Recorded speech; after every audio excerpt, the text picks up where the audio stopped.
the illuminated torch.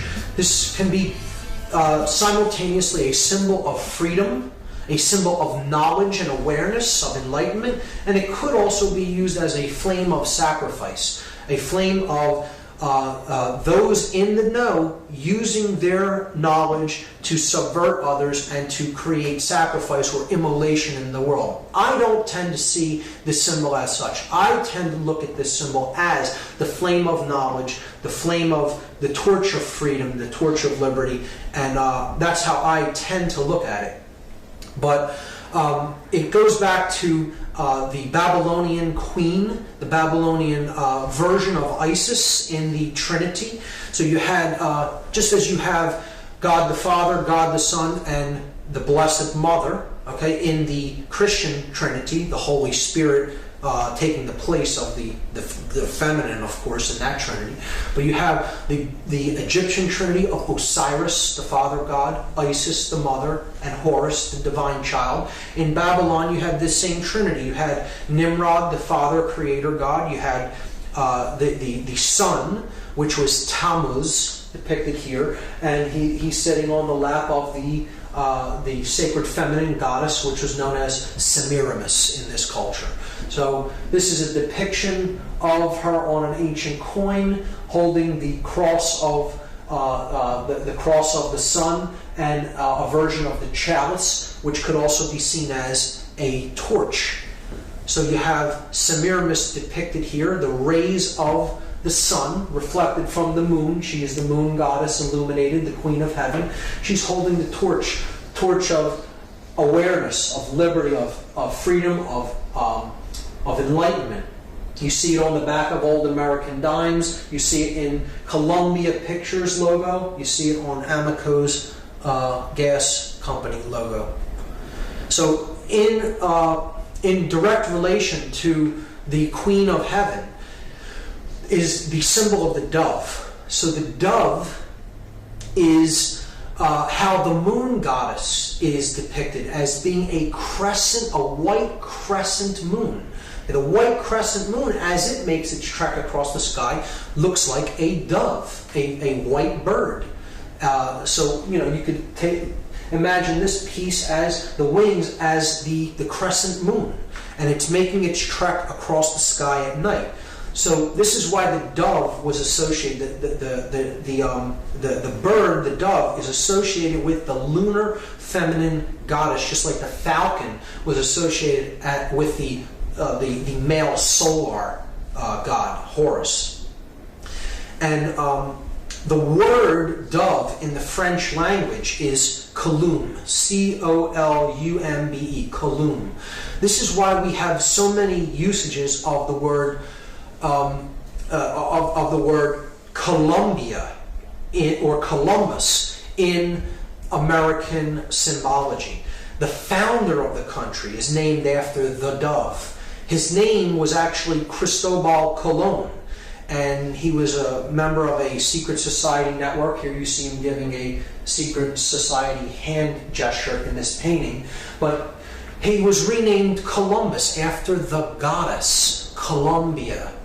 See, it's the feminine goddess named after the dove, Columbe.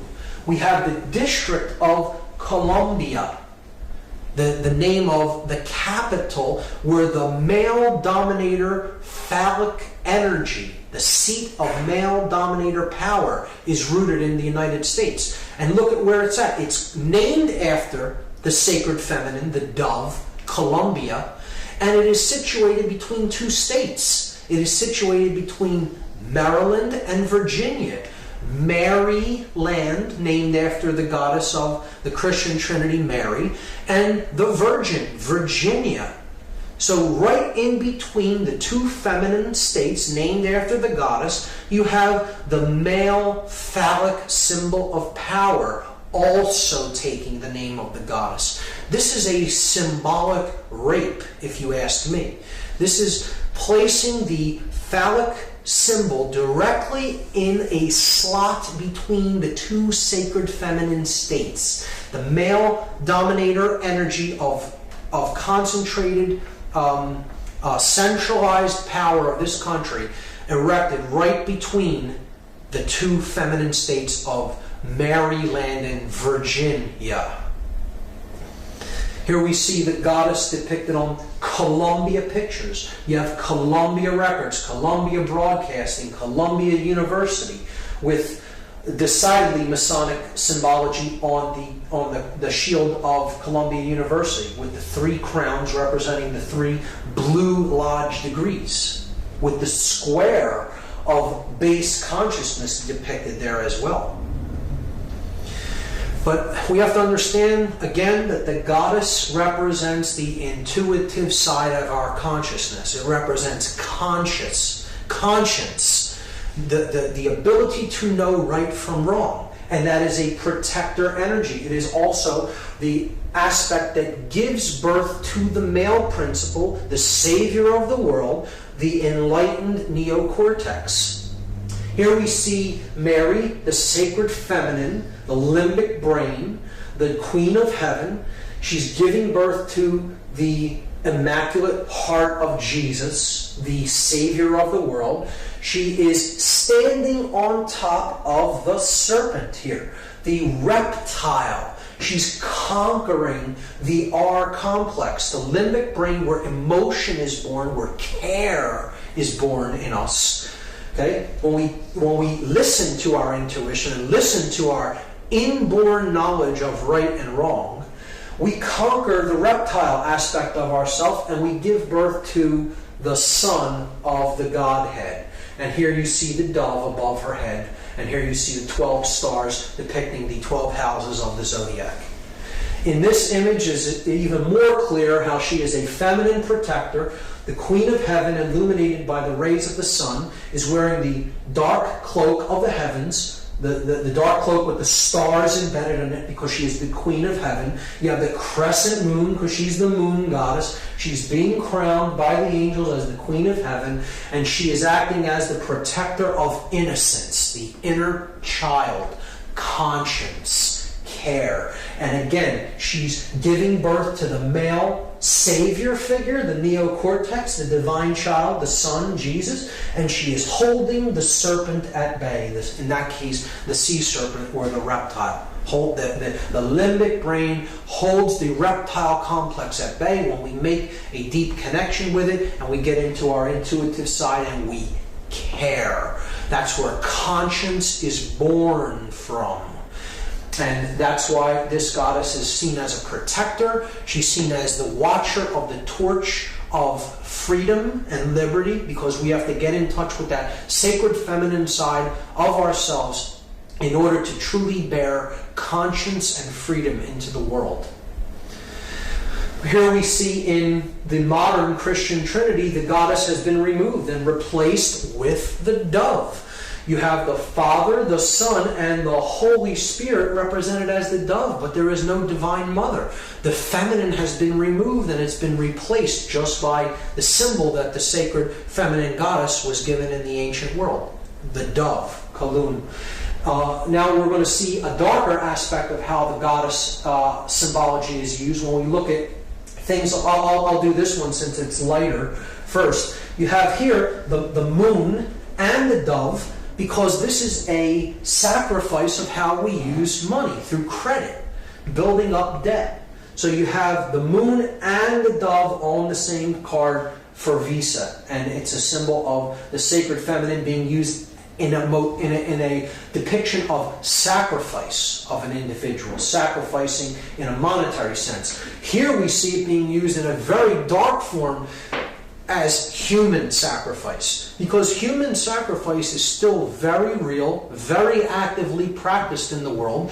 It just isn't the practice of carrying people up a pyramid as how it was done in the past, or sacrificing them upon an altar with an obsidian blade or a dagger of some sort. Now, human sacrifice is carried out with the knowledge of everyone around us, and it is done willingly. People go off to sacrifice others and themselves in the act of war. War is modern day human sacrifice. And here you see the goddess with her wings depicted on a war memorial. And see, this is the goddess herself being sacrificed. A lot of researchers believe that it is them sacrificing people to the goddess. It isn't so much that they're sacrificing to the goddess.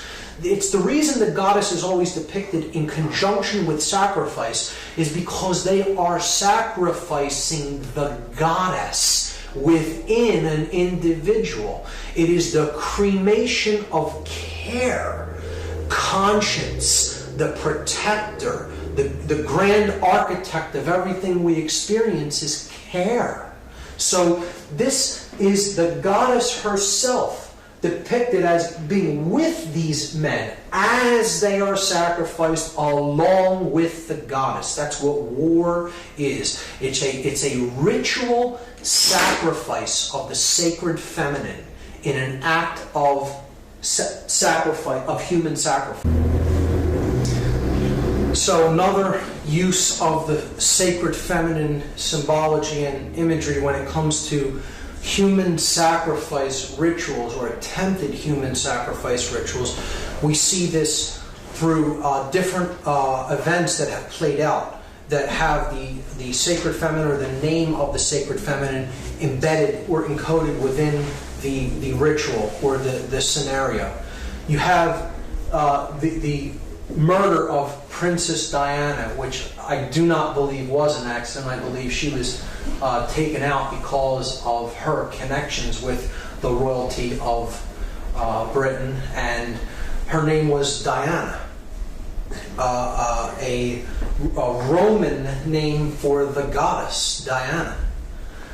We saw the Superdome incident where thousands and thousands of people were hoarded into this dome looking like a feminine breast and left there without supplies, essentially to die.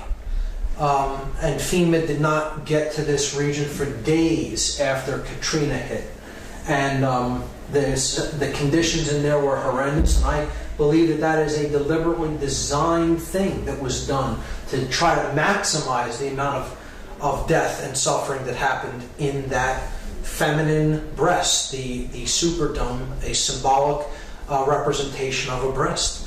And the two large school shooting incidences could be seen as very clear examples of mind control, of trauma-based mind control, were at Columbine High School. Again, Columbia, Colum, the dove, Columbine, and Virginia Tech, the Virgin, Virginia. Again, two names of the goddess. Again, human sacrifice rituals in disguise made to look like totally disconnected incidents.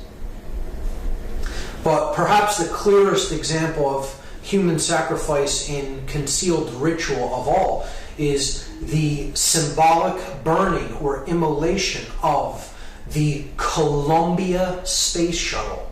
Again, the Columbia, named after the goddess Columbia, Colum, the dove. And it's the white dove. And it's burning up, being immolated as it re-enters the Earth's atmosphere. And we see the crew was a 7-member crew. And that's correlating to the 7 planetary bodies of astrotheology. You have the 5 male gods, 5 men in the crew. You have the Sun, Mercury, Mars, Jupiter, and Saturn. And the 2 feminine heavenly bodies, you have Venus and the Moon. So the 7 principles of astrotheology are encoded there in the crew of the Columbia, another ritual of human sacrifice. The next symbol that I'm going to discuss is the fasci. And this is where the word fascism comes from. It is the axe surrounded by the bundle of rods. This is a Roman symbol that represents centralized authority. It is the central authority is the axe, and then the satellite regions, the satellite states, are the bundles, the rods bundled by the central Roman authority, the fasci. This is where the word fascism comes from. We see this in multiple areas when it comes to political symbology. It is on the two sides of the Senate chamber, the House chamber. It is on the fasci is depicted on the throne that Abraham Lincoln sits upon as a dominator, father figure, God figure. So he's holding both compartments of power, the church in one hand and the state in the other, because an absolute ruler must unify those two principles. It must unify political and spiritual power into one. And the regime that really attempted to do that in the modern world was the Third Reich. And here you see the Roman fasci symbol as the symbol of the Third Reich, used on one of their postage stamps. We had it previously on the back of old American dimes. Now I'm going to talk about Freemasonic symbology. And I want people to understand that Freemasonry in and of itself is not an evil ideology. Again, it is an occult system of knowledge that can be used for good, or it can be used for ill or manipulation, depending on who is wielding that knowledge. So this is the Freemasonic compasses and square with the letter G in the middle as depicted in American Freemasonry. The compasses represent higher consciousness, and they represent morality, proper moral action. The square represents base consciousness, which must be ruled by our compassion and must be ruled by our moral uprightness. The square is base consciousness. It can be seen as the reptile brain. If you look at these three components as the three complexes of the brain, okay, you have the R complex being the square. You have the neocortex with its two hemispheres being the compasses, and you have the midbrain, that which gives birth to the conscience, care, as the G in the middle of the two. It represents the goddess, the grand architect of the universe, which is care. Okay, that's what creates our experience, what we care about. And if we get into touch with conscience, it can give birth to proper moral action. But we can only do that by getting in touch with the grand architect of the universe, the God principle, the sacred within us. And that is how to get off of the square and onto the compass. See, the square traces a shape that is a square with 90-degree angles, not found in nature, rough edges. The circle traces the symbol of perfection in ancient systems of occult knowledge. The circle is perfect, it is unbroken. It is a symbol of divinity. It can never be nailed down with perfection because it is based upon pi, a figure that is a divine principle that can never be calculated with absolute certainty.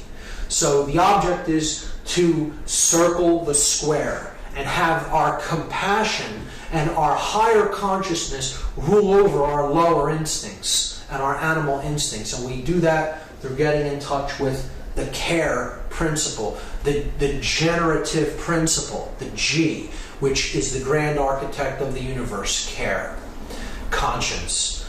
So it's about moral uprightness, and it can be equally seen by dark builders, by dark masons, to represent quite an opposite. This is how symbolism is in the eye of the beholder, and how the wielder of this symbol determines what it's really being used for based on their level of consciousness. So a dark mason, a rogue mason, a dark builder, so to speak, could see the symbol this way. Man is ignorant. He exists in base consciousness. And I, as one who has perfected myself, have the divine right to rule over the base man, the square, he who is on the square. So it's two different interpretations of the same symbol, one seen in a positive connotation and one seen in a manipulative negative connotation, depending on the eye of the beholder, of the wielder of the symbol. Here's how this has been used in popular culture. In some of these examples it's subversive, in some it could be seen as an uplifting symbol. But generally in education you'll see the square used and the three symbols and the color blue for the square representing the blue lodges. And this is base consciousness. This is the base of the pyramid of this particular secret society network, the hierarchical pyramid-like structure. And you're seeing the pyramid encoded here, but through the square. And the three base levels of Freemasonry, the entered apprentice, the fellow craft, and the master mason, being the three introductory or initiatory degrees of what is known as the Blue Lodge in American Freemasonry. And this is as far as many go, and it is often the degrees that are said to keep knowledge of higher levels suppressed for those really in the know of the order do not wish for those people to receive the knowledge because they have been gauged as really still being in base consciousness.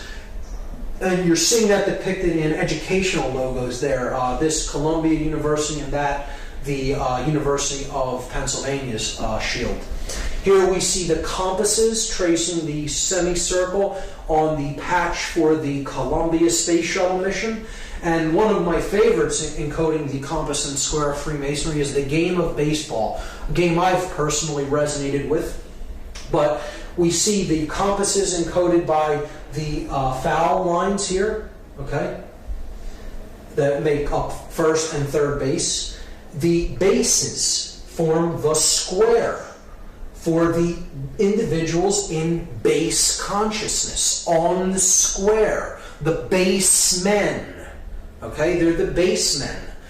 And the middle, here, the mound of creation, the primordial mound, is the limbic brain, the generative principle, the feminine aspect that throws the feminine seed into play.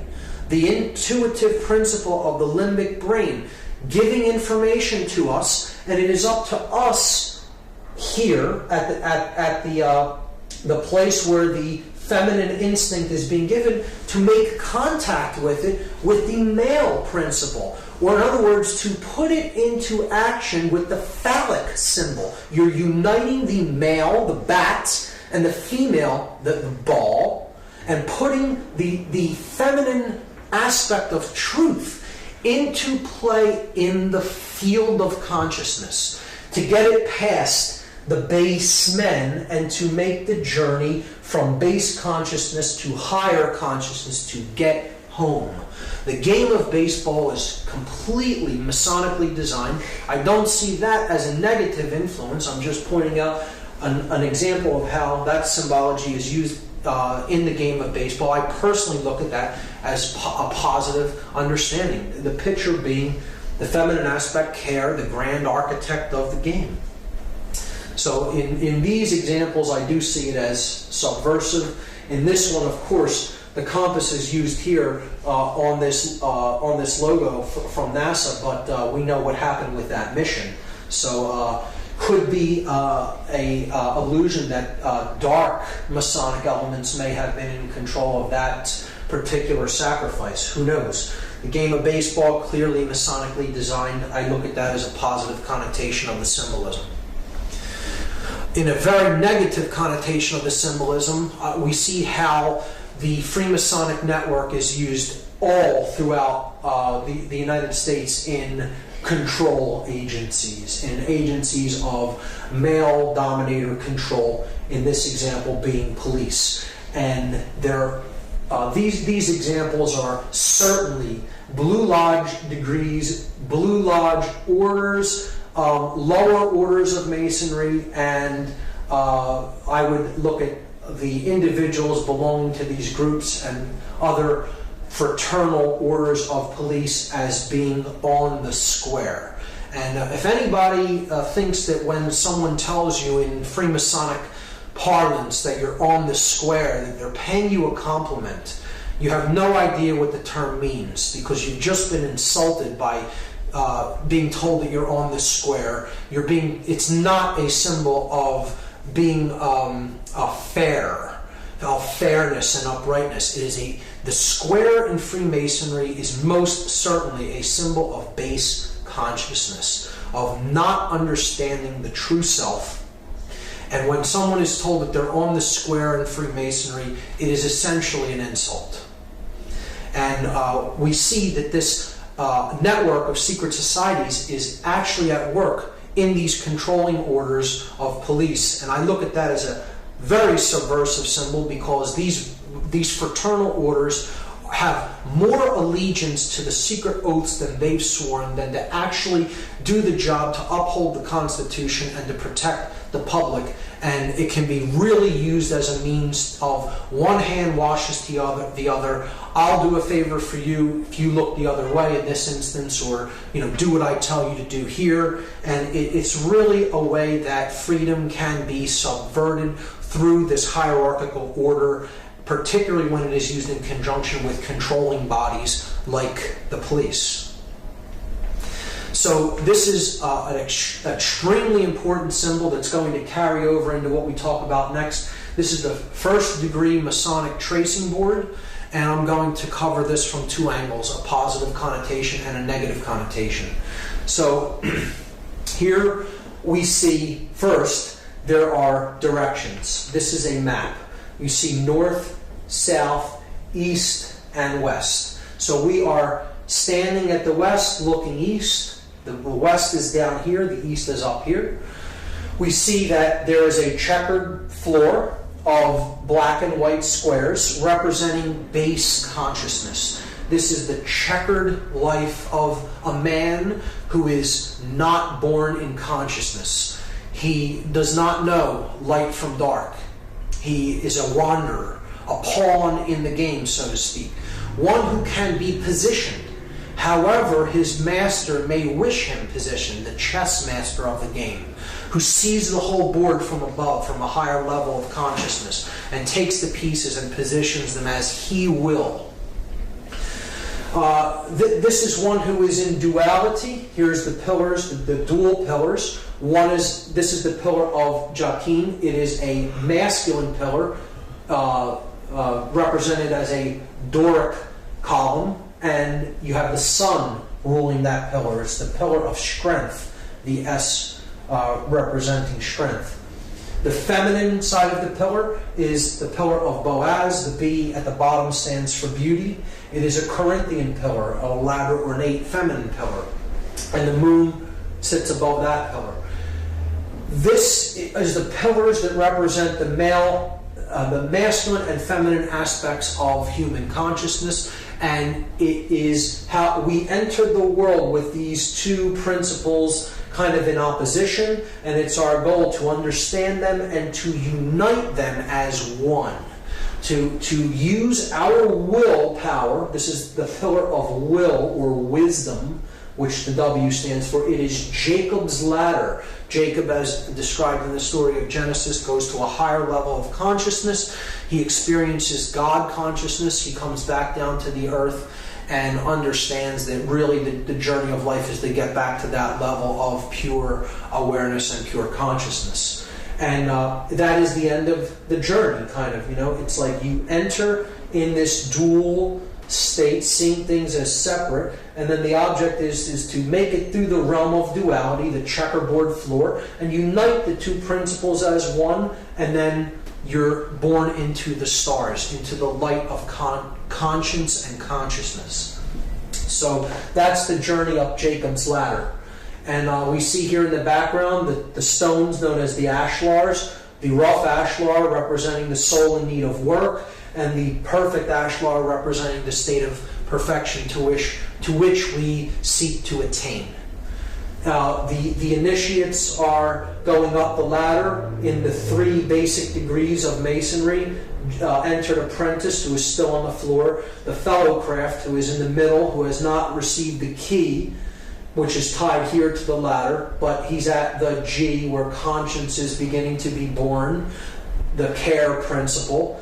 And the master mason, who gets the key to unlock the star gate, the sun, so to speak, is bringing himself to a place of balance and understanding and enlightenment.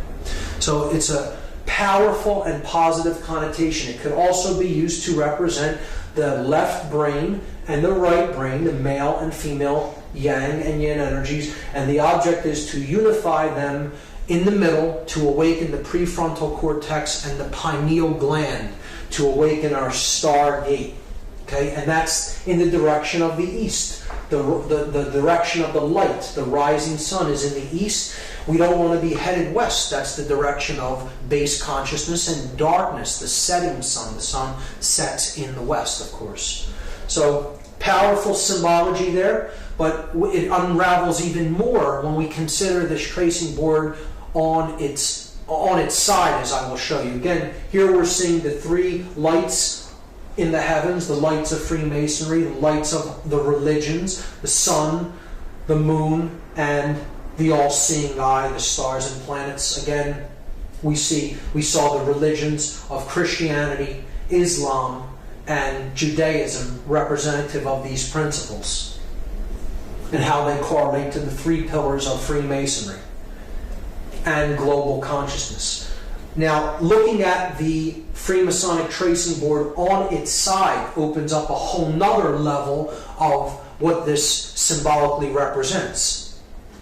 So again, we're given directions. Here is the west, here is the east, this is the south, and this is the north. Understanding what we now understand about astrotheology, we can now understand what this whole scene really depicts. It depicts the spiritual journey of man out of the prison vibration that is on the earth, identification with the physical world of matter.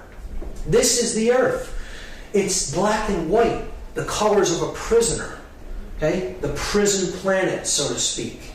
And these are the lines of latitude and longitude of the earth. This is the Earth's equator, right here, the middle pillar. This is the Tropic of Cancer.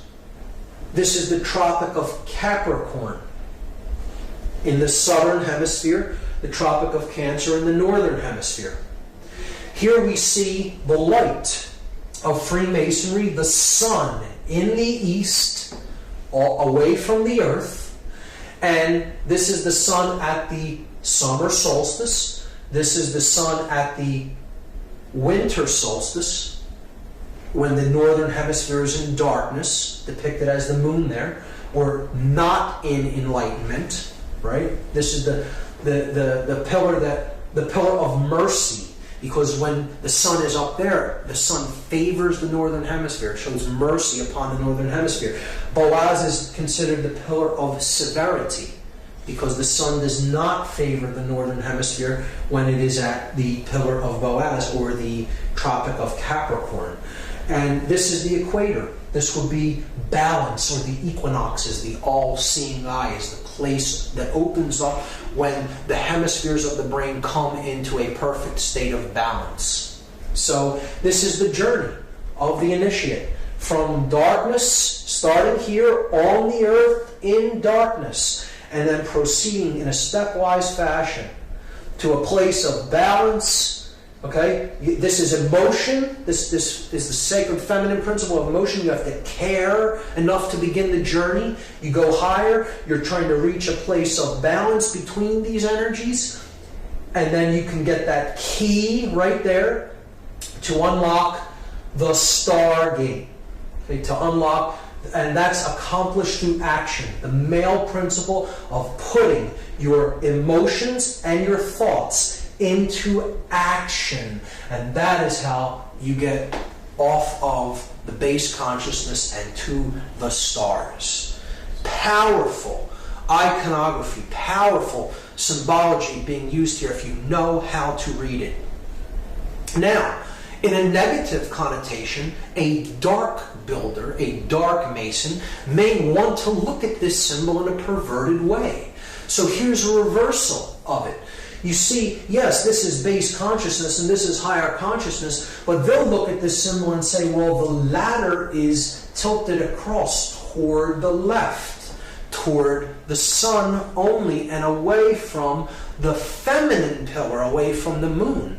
And our task is to imbalance consciousness toward the male principle only, or the left brain only, because that's what gives birth to a dominator, to one who is bent upon control, a sorcerer of sorts. So this is how a dark occultist would interpret this symbol. I'm God, my will be done. I will use my influence to take those in base consciousness and give them the dark light. Make them think that they're being initiated into something important. But what I'm really doing is imbalancing consciousness to the left brain. And that is what some people are doing with certain individuals who enter Blue Lodge degrees in rogue lodges of Freemasonry. And they're using that knowledge to create more mind-controlled dominators that will listen to them, follow their orders, and they're not really receiving the true light. They're receiving the dark light of male left brain imbalance. That is one way that dark manipulators will see a very powerful, positive, connotative symbol and pervert it and turn it into something completely negative. And here is how that process is used. We see this extremely subversively when it comes to the iconography that is used on police uniforms. Particularly, here's the floor of the house representing base consciousness, the pawn, the checkered man, who cannot understand the difference between light and dark. He doesn't really understand what makes the principles of right and wrong function the way that they do. Conscience isn't born in an individual that simply follows orders. Anyone of true conscience would always ask the question, why, before carrying out any action or order given to them by anyone. And we see this, if we look at the symbol of the Fraternal Order of Police having a Masonic third-degree handshake and the all-seeing eye of Freemasonry there, and the three other corners of the pentagram representing the three blue lodge degrees. We also see here the three pillars, and now they're in their proper orientation with the checkerboard floor in between them, with the dual pillars being here and the one pillar being unified at the top. And in that orientation, we see that it forms an inverted pentagram as opposed to a right side up one, just as it is here in the Victoria Police's logo, clearly an inverted 5-pointed star, and it is placed along with the checkered floor right around the Temple of Solomon, and then directly on top of the prefrontal neocortex, the third eye. The inverted pentagram, which we already talked about as an extremely subversive symbol representing the destruction of spirit and the burial of spirit into the ground beneath the material world. And here we see the double square, another symbol of base consciousness representing the hypercube, which I'll get into, on the third eye on a English police's headdress. So, and there again, the checkerboard floor of the house wrapped around the Temple of Solomon. The temple, the sun and the moon, the left and the right brain.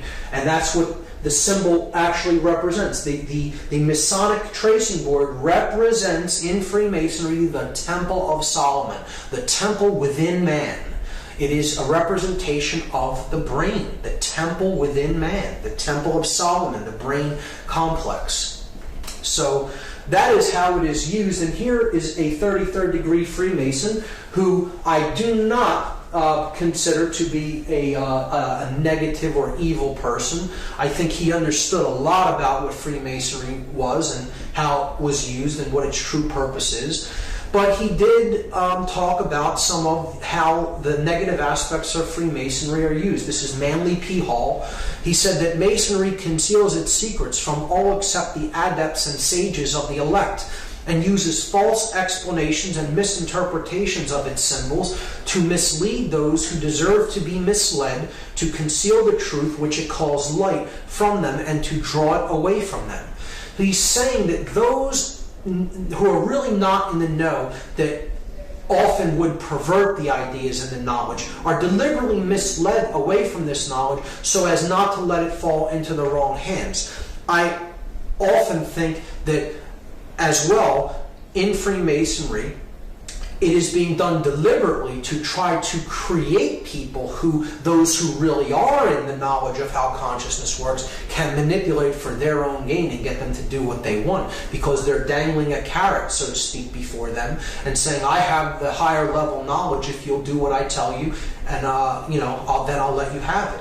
When in fact they're just being led like I said, like a donkey with a carrot at the end of the stick. Manly P. Hall said that the blue degrees are but the outer court of the portico of the temple, the porch of the Temple of Solomon, hence the term porch masons.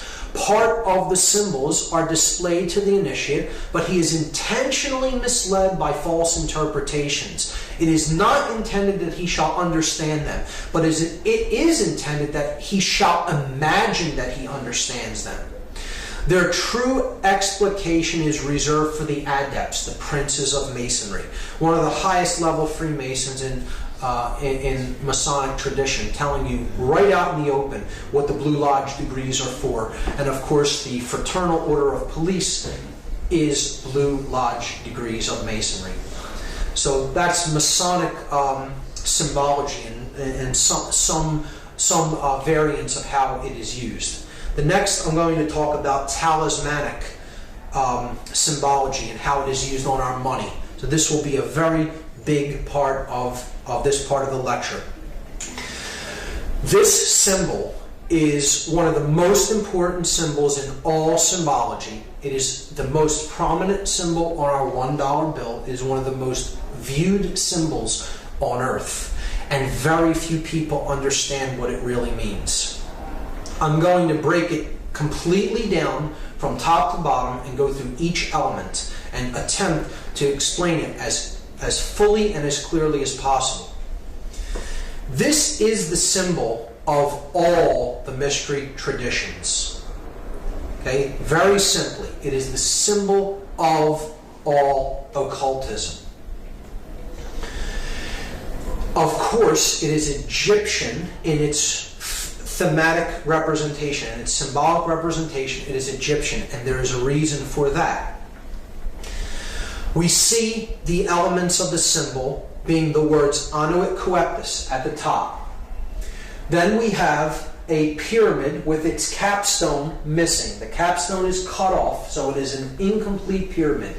Atop the pyramid, as a two-dimensional slit in the sky, it could be seen, a two-dimensional opening or a rift in the sky. From behind that, we see an eye, and that eye is bathed in light. The pyramid is comprised of 13 courses of brick, the bottom of which has a date inscribed on it in Roman numerals, 9 Roman numerals. There is then a sash with the words Novus Ordo Seclorum written on it at the bottom. So we have to understand each element. Each element is here not by accident, it is there by design, and the makers of this sigil, because that's what this is. This is a sigil, which is comprised of many symbols. Put nothing on it by accident, and everything has a meaning in this. So let's start to break down the symbols one at a time. Annuit coeptis is Latin. It means, annuit means to favor or to look favorably upon. Coeptis is an enterprise, an undertaking, or a project, a work in progress, you could say. So annuit coeptis means he favors, it could mean she favors, it favors our project. He favors our work. He favors our work in progress. Okay, so he favors our work is a good translation. Novus Ordo Seclorum is often hotly contested as to its meaning. Novus means new, Ordo means order or way, and Seclorum is the debated word. So I go to a Latin dictionary and I look up the word Saeclorum, S-A-E-C-L-O-R-U-M. This is because people will say Seclorum means of the ages. So I'm looking up the word Saeclorum, and that means age, generation, people born at a time, race, present time, or age, century. So if this phrase said the new order of the ages, we should see an A in between that S and E there. It would say Novus Ordo Saeclorum, but it says Seclorum. So clearly that's not the definition. Many people will say that that's what it means. It does not mean of the ages. Okay? The word Seclorum is put into a Latin dictionary, and then you see it is a word modification, a truncation. CL is derived from CUL. So an internal CL might be rendered by CUL, thus giving us seculorum. And seculum, seculi, is a noun that means world, universe, secular, temporal, earthly, or worldly affairs, cares, or temptation. So, clearly, I think this can be solved and agreed upon once and for all, so we don't have to hear this incorrect, connotatively incorrect translation, the new order of the ages. This phrase clearly says New World Order. And that's it. That's what it says. Let's lay this to rest once and for all. Okay? So, he favors our work, the New World Order. And you have an eye in the triangle looking out from another dimension of space into our realm. The light is pouring through the scene from that realm, and a pyramid is being built. So, he favors our work, the New World Order. Who favors the work? What is the work? And what is the New World Order? So, clearly, this is the being that favors the work. This project is the work that's being done. Okay, this is the incomplete project. This is the date that the project could be begun or finished, depending on how we look at the seal. So, we have to understand a little bit about Egyptian cosmology and the main solar god, the solar disk, which we looked at as Horus, as Ra. Set is the dark incarnation of it. Really, all of these principles could be encapsulated as one solar god known as Aten, or Aton. Depending on the spelling, it could be spelled A-T-O-N or A-T-E-N. So, Akhenaten of 18th dynasty Egypt was actually named after this. He's a pharaoh of 18th dynasty. He brought in the concept into Egyptian cosmology of a one God that is the overarching ruling aspect of everything, known as the Aten. And he named himself after this god. Akhenaten means the spirit of the Aten, the solar god. So that is the being here, the Aten. Now that could mean a couple of things depending on how we look at this symbol. But let's just let it be seen as it is the solar principle, the solar god, the god of light, the bringer of light. So it could be also seen as the word Lucifer. Lucifer comes from two Latin words, lux, meaning light, and fere, meaning to bear or to bring or to carry. So it is the bringer, the carrier of light. Now, this could mean two different things. We have to understand that Lucifer and the Aten are the same basic principle, the same symbolic principle, and they are essentially, they are a dual god. There is a light aspect of the sun god, the one that brings true light of awareness. And then there is the dark aspect of light. So one can be truly illuminated and really possess the light, really possess the knowledge. And then there is one who can be born into the dark light. Those who have knowledge of how things really work, but the way they're using it is for the ego. Being my will be done because I view myself as God and separate from everyone else, and I am out there to manipulate and rule them. So either way you look at that symbol there, it is the Aten or Lucifer. It doesn't matter whether you're looking at that symbolically as positive or negative, and I will go over both interpretations, both the positive and negative. However, it can in both aspects, this entity could be seen as Aten or Lucifer. Keep that in mind.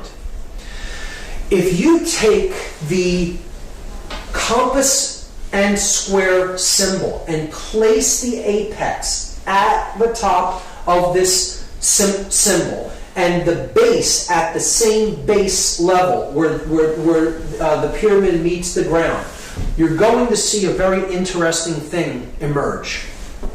If we just trace the 5 points of the compasses and squares, the 2 compasses, the 2 edges of the square, and then the middle part that both share, the line of symmetry between them. So we go down the compass edges, and we see that the compass points point to 2 letters. The 2 end letters of this sash, okay? N and M. N from Novus, M in Seclorum. Then we go up the place where the square is used to measure from, the inside edge of the square. And we see that also points to 2 letters, and they are also both on the opposite edge of this phrase, Annuit Coeptus. So we have the A in Annuit and the S in Coeptus. And now we come down the horizontal axis of symmetry. And we see it reaches 1 letter that is exactly in the middle of this sash, the O from Urdu. These 5 letters, if rearranged, are an anagram for the word Mason, M-A-S-O-N. And this is the symbol of all masonry. It is the symbol of all builders. And who are the builders? We all are the builders. We are all collectively on this planet the co-creators of our collective experience. Whether we are doing that creation unconsciously or consciously creating our experience, we are the builders of this world. And this is what we've built it into, what we currently have right now. So, who are the builders? We are the builders. But there's 2 different types of masons. See, there are masons that build with stone. They build the pyramid upward. They're building with stone. If you connect these 5 symbols as they are connotatively used in this seal, they form an inverted, skewed pentagram. And an inverted, skewed pentagram, if you look into dark occultic symbology, is always used as a symbol of pacts. It's a symbol of pacts, of promises made, to be something to be fulfilled, to be delivered upon completion of something else. So again, we saw that these four arms represent the material world, depicted as the upward pointing pyramid, the brick, the physical object, and they are crushing the spirit, the fifth element, into the ground, burying it under the weight of the pyramid. See, the dark builders, the dark masons, those who are building toward a world of male domination, the blade. See, they're building with bricks. The bricks are people who are trapped in physical five-sense reality and left-brain prisonhood. They are those who can not change. They have one form and it's hardened. A brick was once malleable clay that could be shaped, molded, take different forms. It flows easily. Change comes easily to it. But when it is baked in the left brain, solar, male dominator consciousness, it becomes hard and immobile and immovable. It becomes a brick. And that's what the male dominator world is being built with. The bricks baked into one form, the unit form. Those in uniform cannot see what is, not see. They cannot see. They are not sees. See? They are baked into one form, the brick. Okay? And they're being used as elements to build the blade world. And the blade world will be ruled by those who are in the light. They are the blade, the male dominator sorcerers. They have the light, but everyone else is in ignorance. And when you complete this structure, the light goes out from the scene. See, they're building the blade. If you complete this structure in brick, they have all the light, and the entire world is bathed in darkness. That in that symbol, the Aten or Lucifer represents the sorcerer, and he is completely trapped in ego. The ego-bound consciousness. It's the I in the triangle. I am God, the sorcerer says to the world. And I will make everyone in this world and the entire world in my own image and likeness. But I will have all the light, and the light will be blocked out to those in ignorance and in one form. And the male dominator world will be born into existence, and it will bathe the world forever in darkness. That's the negative connotation of this symbol. See, you'll notice it's the blade without the chalice. See, these other 3 points make the chalice, but it's gone. It's ghosted. Just like it's been ghosted through human sacrifice, through the cremation of care. Right? It's been ghosted through the removal of the sacred feminine from the Trinity, and through not caring about what goes on in the world. The sacred feminine is removed. It's ghosted. But the male principle is embodied in stone. And that's the project, that the New World Order project that the Dark Masons, the builders with brick, are building into manifestation. Now, there is a light side of this symbol. Again, he favors our project, the New World Order. If the true God of creation, the true bringer of light, the awakened neocortex, the prefrontal cortex, the opening of the third eye, the stone the builders rejected, the Christ consciousness, so to speak, the true bringer of light, right? The true aspect of Aten, the solar mind, right? If we, as the other kind of Mason, are trying to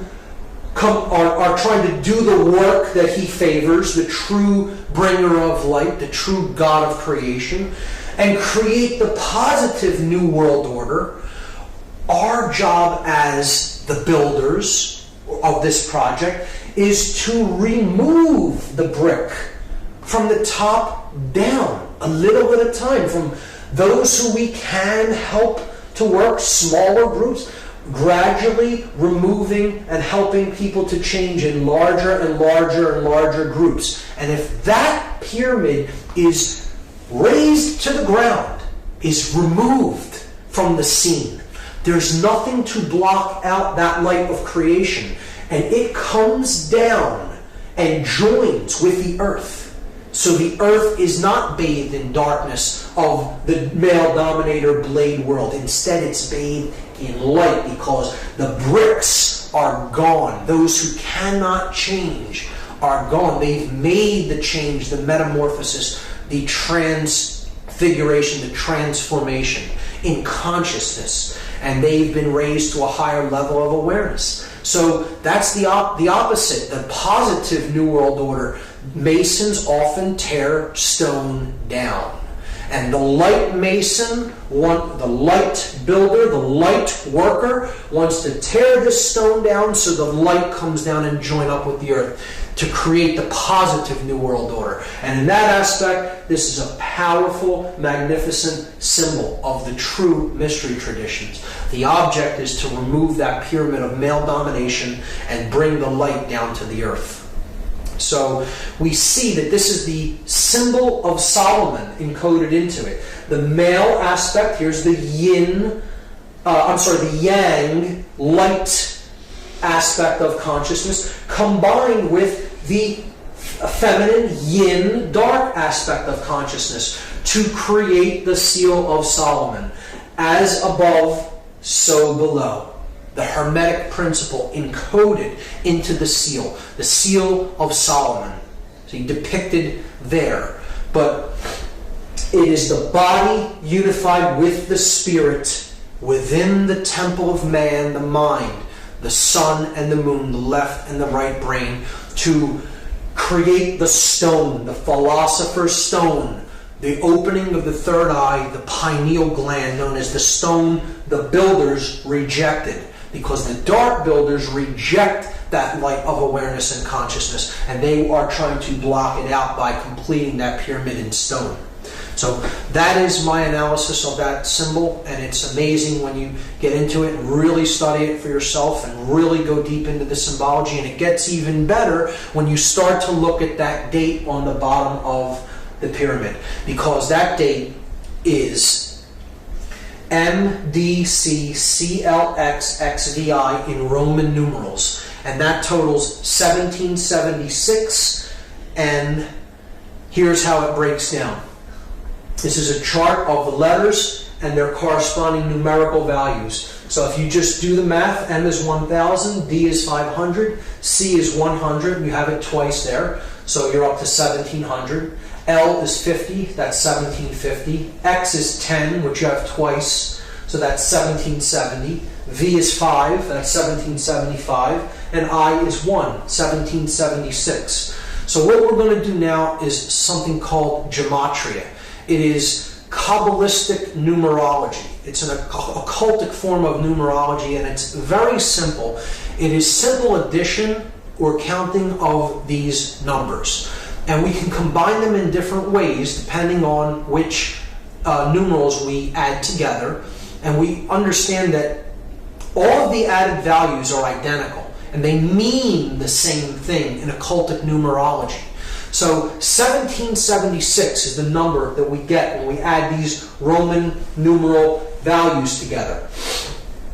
And what we are going to do in this example is we're just going to take the 1 and add it to the 6 and leave these two 7s. So we get 777. And anyone familiar with Judaism or Kabbalah may know that that is a symbol of God. It's a number that represents the Trinity of consciousness in its perfect form. The 777 is the aspect of the divine in man. It is thought, emotion, and action, the three aspects of our consciousness having reached the place of the gods, the seven entities of the skies: the sun, the moon, Mercury, Venus, Mars, Jupiter, and Saturn. The seven gods that can be seen with the ancient world, a representation of the seven chakras of energy in the body. So 7 is a symbol of completion, perfection, and God. It tripled is a representation of God. So if we add the 3 sevens together, it totals 21. And 2 plus 1, this is the parents and the child, the father and mother, the creator God and the sacred feminine, and the divine child. And then that totals 3. 2 plus 1 is 3. So all of these values can be seen as identical, or they mean the same thing. They are numbers that represent God, or completion, perfection. The divine has been awakened and realized. So they can be used interchangeably in systems of occultism. And again, 3 being the number of unity, of unification of thought, emotion, and action, the triune being, the 3-in-1 God, right? The Trinity. So, what I'm going to do in this study of gematria is I'm going to take these letters, because gematria is a combination of geometry and mathematics. Geometry, earth, the measure of things, the measure of the earth, the mother, right? And matria, mathematics, the mother science, after Ma'at from Egypt, the mother goddess. So gematria is a combination of geometry and mathematics. So we have all the elements in place. We have the math aspect is covered by the Roman numerals that represent value or mathematics, and we have the shape that's given by the triangle shape or the pyramid shape. So we're just going to combine the two by taking, we have 9 letters, and we're given a shape that has three vertices. So we're just going to duplicate the shape 3 times, and we're going to place the letters at the vertices of the shape.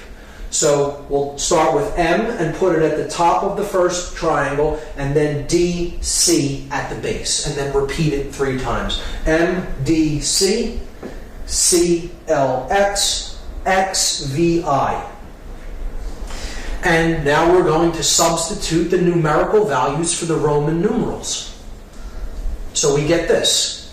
We get 1,000, 500, 100. 100, 50, 10. 10, 5, 1. So you see a pattern emerge there. At the top of the pyramid, in every example, we see a clear pattern. 1,110. Now, in mathematics, those are known as powers of 10, or powers of 10. At 10. Powers of at 10. At the top of the pyramid. Because at 10, no matter how you look at it, is at the top of the pyramid. This is a play on words that works out in the English language, and it is not an accident. These are perfect numbers of base 10 numerology, base 10 mathematics. And the powers of a 10, the powers of at 10, are indeed at the top of the pyramid. At the bottom of the pyramid, we have 500, 100, 50, 10, 5, and 1. If we add those for each base, We have 600 at the base here and 1,000 at the top. 60 at the base here, 100 at the top. 6 at the base here, and 10 at the top. We can then simply remove all the zeros because zeros don't add to anything in gematria. So they can be removed. So we see that it simply boils down to this. 1's at the top, 6's at the bottom. And now we can combine them into one pyramid. And you have at the top 1, 1, 1, where the three pillars, the three aspects of consciousness, thought, emotion, and action, the three pillars of Freemasonry. At the bottom, 666. 666, the number of beast or base consciousness. And noticing that 3 correlates to 777, because if you add 777, you get 21. If you add 2 plus 1, you get 3. So 777 and 3 are identical. So you could simply substitute 777 for anything that totals 3. Like 1 plus 1 plus 1. 1 plus 1 plus 1 is 3. So we could simply put 777 up there and substitute for 111. They're identical because they both add to 3. So we have God at the top, the light, the beast or base consciousness of illusion and identification with the physical world at the bottom of the pyramid, captured in stone, in one form that cannot change. Illusion, ego identification. So if now we reduce them again. So we add 7 plus 7 plus 7, we get 21. We add 6 plus 6 plus 6, we get 18. And this is what is meant by counting the number of the beast. That's what we're in the process of doing. It's a prescription for gematria given in the book of Revelation in the Bible.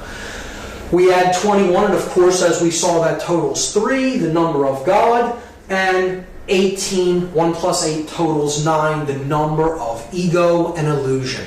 Why is 9 the number of ego and illusion? Well, here's why. The number 9 has very significant mathematical properties, and they are shown to us in addition to the number 9 and in multiplication of the number 9. So this side of the table is an addition table, this side of the table is a multiplication table. 9 plus 1 is 10. 1 plus 0 reduces to 1. We're simply adding the final result, the digits of the final result together. So look, we're back at where we started adding to 9. 1. So adding the 9 was like adding 0. Okay? 9 plus 2 is 11. 1 plus 1 reduces to 2. It adds to 2. So we're back to 2. So again, adding the 9 was like adding a 0. You do this with any number. 9 plus any number gets you back to the same number once the result is added together, or what is called in gematria reduction. You're reducing a 2-digit or 3-digit or 4-digit value down to one number. You will ultimately come back to the same value that you started with, because to add 9 is to add illusion, or to add ego, or to add base consciousness. And when you add the beast, when you add base consciousness, you can never affect any change in value. You bring no value to the equation. You are adding 0. You are adding nothing. You are adding illusion. Now, the multiplication of 9 is a different result. 9 times 1 is 9. 9 times 2, 18. Add the 1 and the 8, you get 9. 9 times 3, 27. Add 2 plus 7, you get 9. 9 times any number, no matter what it is. You add the resultant digits, you will come back to 9. So what this is saying symbolically is multiplying base consciousness only gets you more base consciousness. You can never create anything new with ego and illusion and base consciousness. So this is why 9 is the number of illusion and base consciousness, and as such, it is synonymous with 666, or the number of the beast. One thing I should mention is that the date 1776 is simultaneously the year that the Declaration of Independence was signed in the United States, and it is a document declaring human sovereignty, and that our rights come from our Creator, whatever we happen to envisage that Creator or that force as, and not from man. But it also is the date of the birth of the Bavarian Illuminati order, and that happened on May 1st, 1776, which is a Luciferian dark occultic Sabbath known as Walpurgisnacht. May 1st, May Day of 1776 is when the official Bavarian Illuminati, the Order of the Illuminated, came into being. So there's a dualism even inherent in that date. You can look at the Dark New World Order building upward from 1776 in earnest, from the time when this dark occultic order came into manifestation, and the object of the light New World Order to bring the light down by removing the bricks and getting back to the understanding of personal sovereignty as encoded in the Declaration of Independence.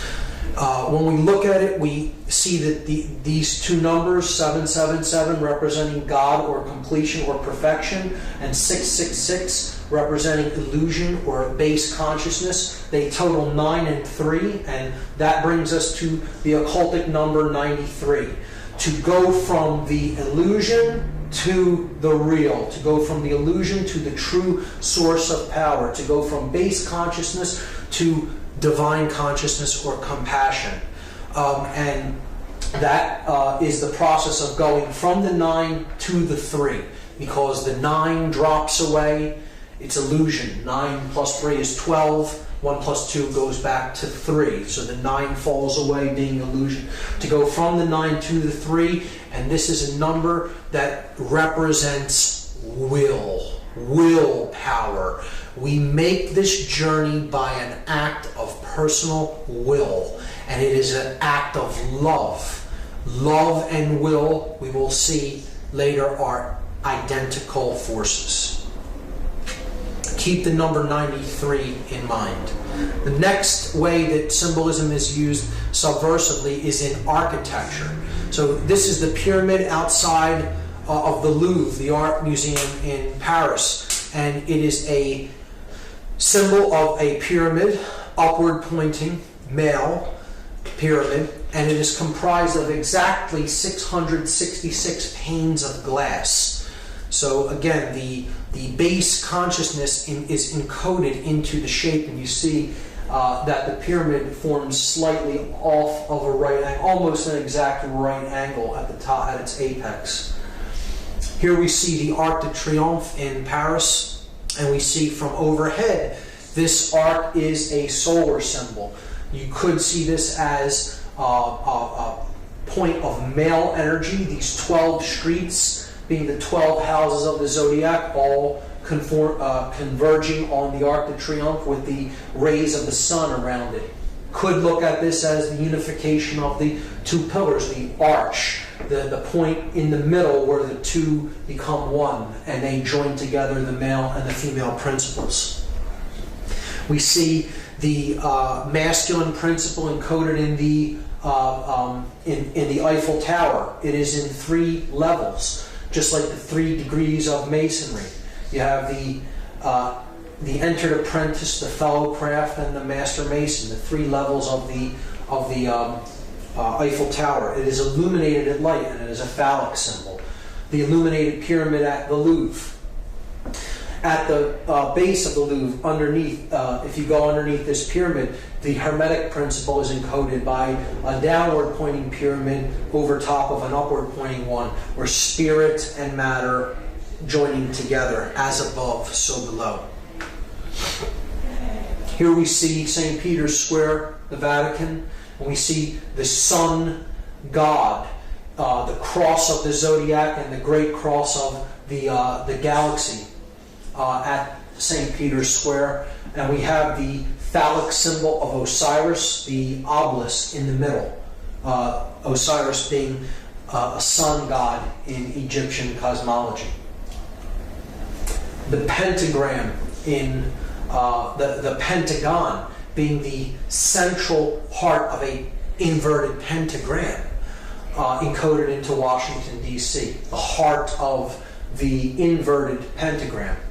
The Pentagon being the center of defense intelligence for the United States, where war is planned, human sacrifice.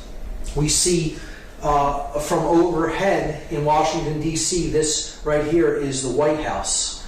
And then north of the White House, we see an inverted, skewed pentagram with one broken arm.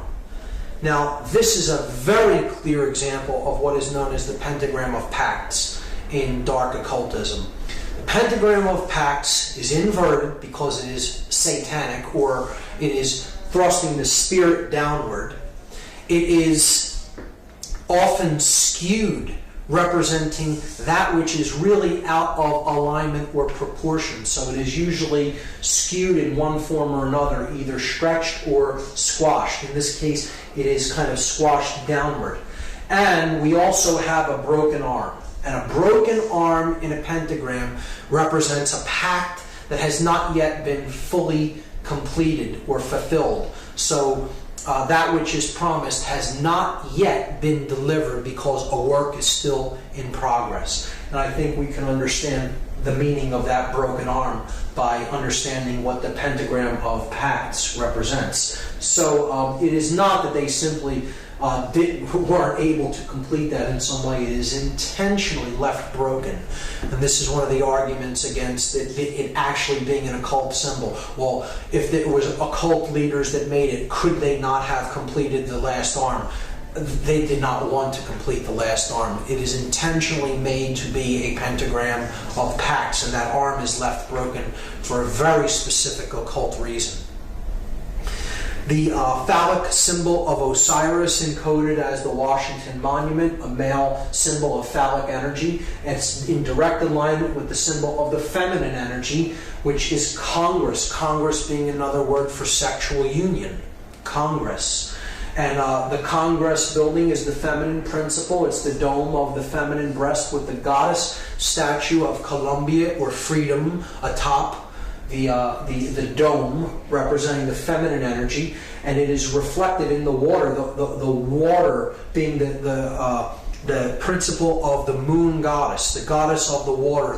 The moon's light is reflected in the waters at night.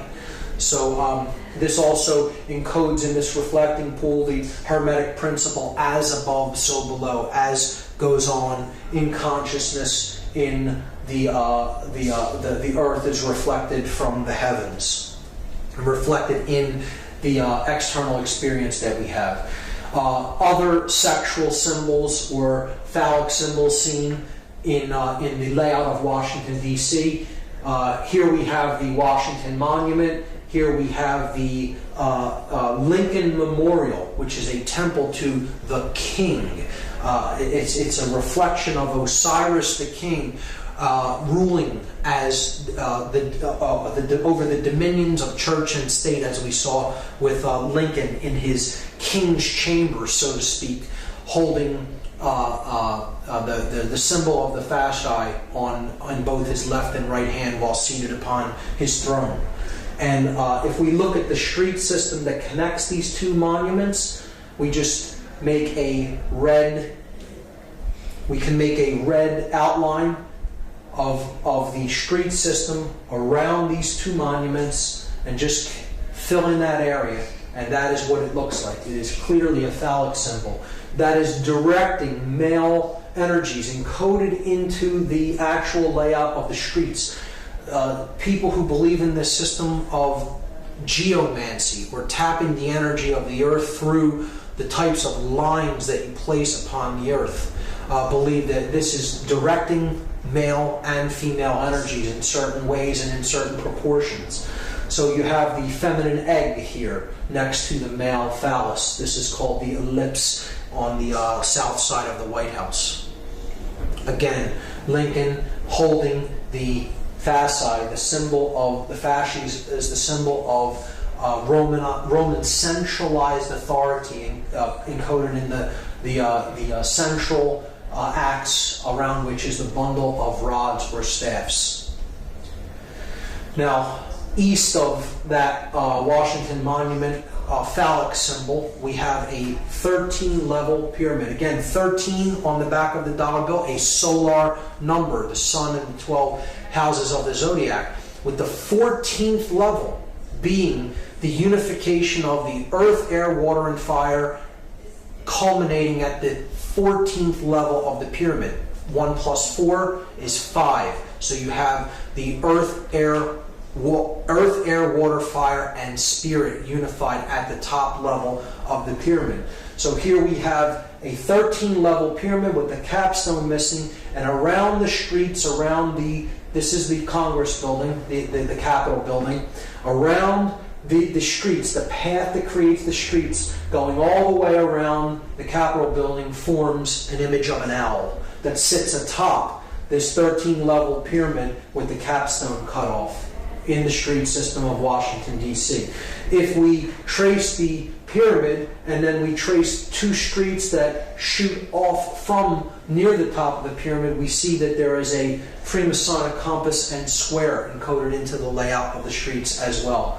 I'll take that off and do it one more time for you to see where those streets are. Here's a close-up of it. There's the owl. I'm removing it and then putting it back so you can clearly see the layout. This image was taken from Google Earth.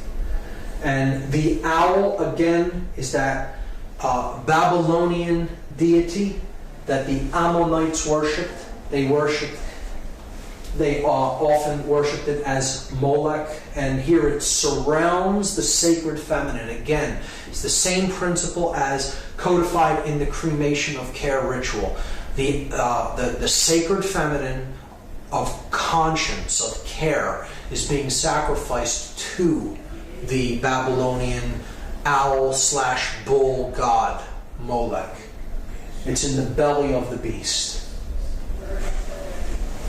And overhead, above this complex here, where the owl is and the Capitol layout, we see the seal of Solomon encoded into the street plan, representing the feminine aspect that ends at the Capitol building, the feminine, okay, and then the male aspect ends at this place right here, which is known as Lincoln Park.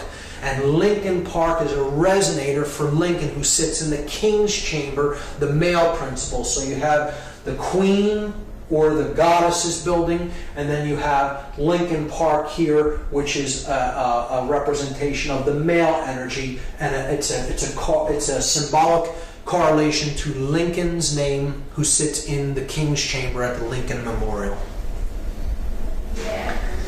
This is the entire occult layout of Washington, D.C., and there's even more in this layout, which I don't have time to go into, but studying the occultic orientations of the layouts of the street systems of many cities is very interesting, and there's all kinds of symbology encoded into it. It could be a presentation in and of itself.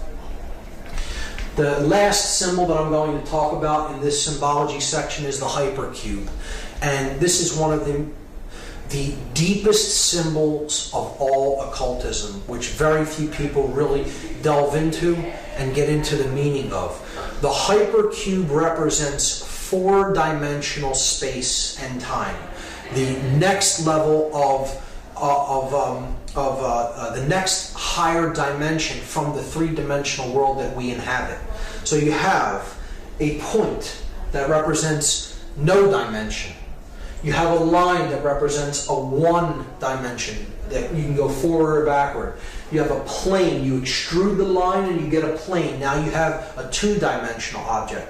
Then you extrude the plane into a third dimension and you get a cube. So that's what our three-dimensional world is like. 3D.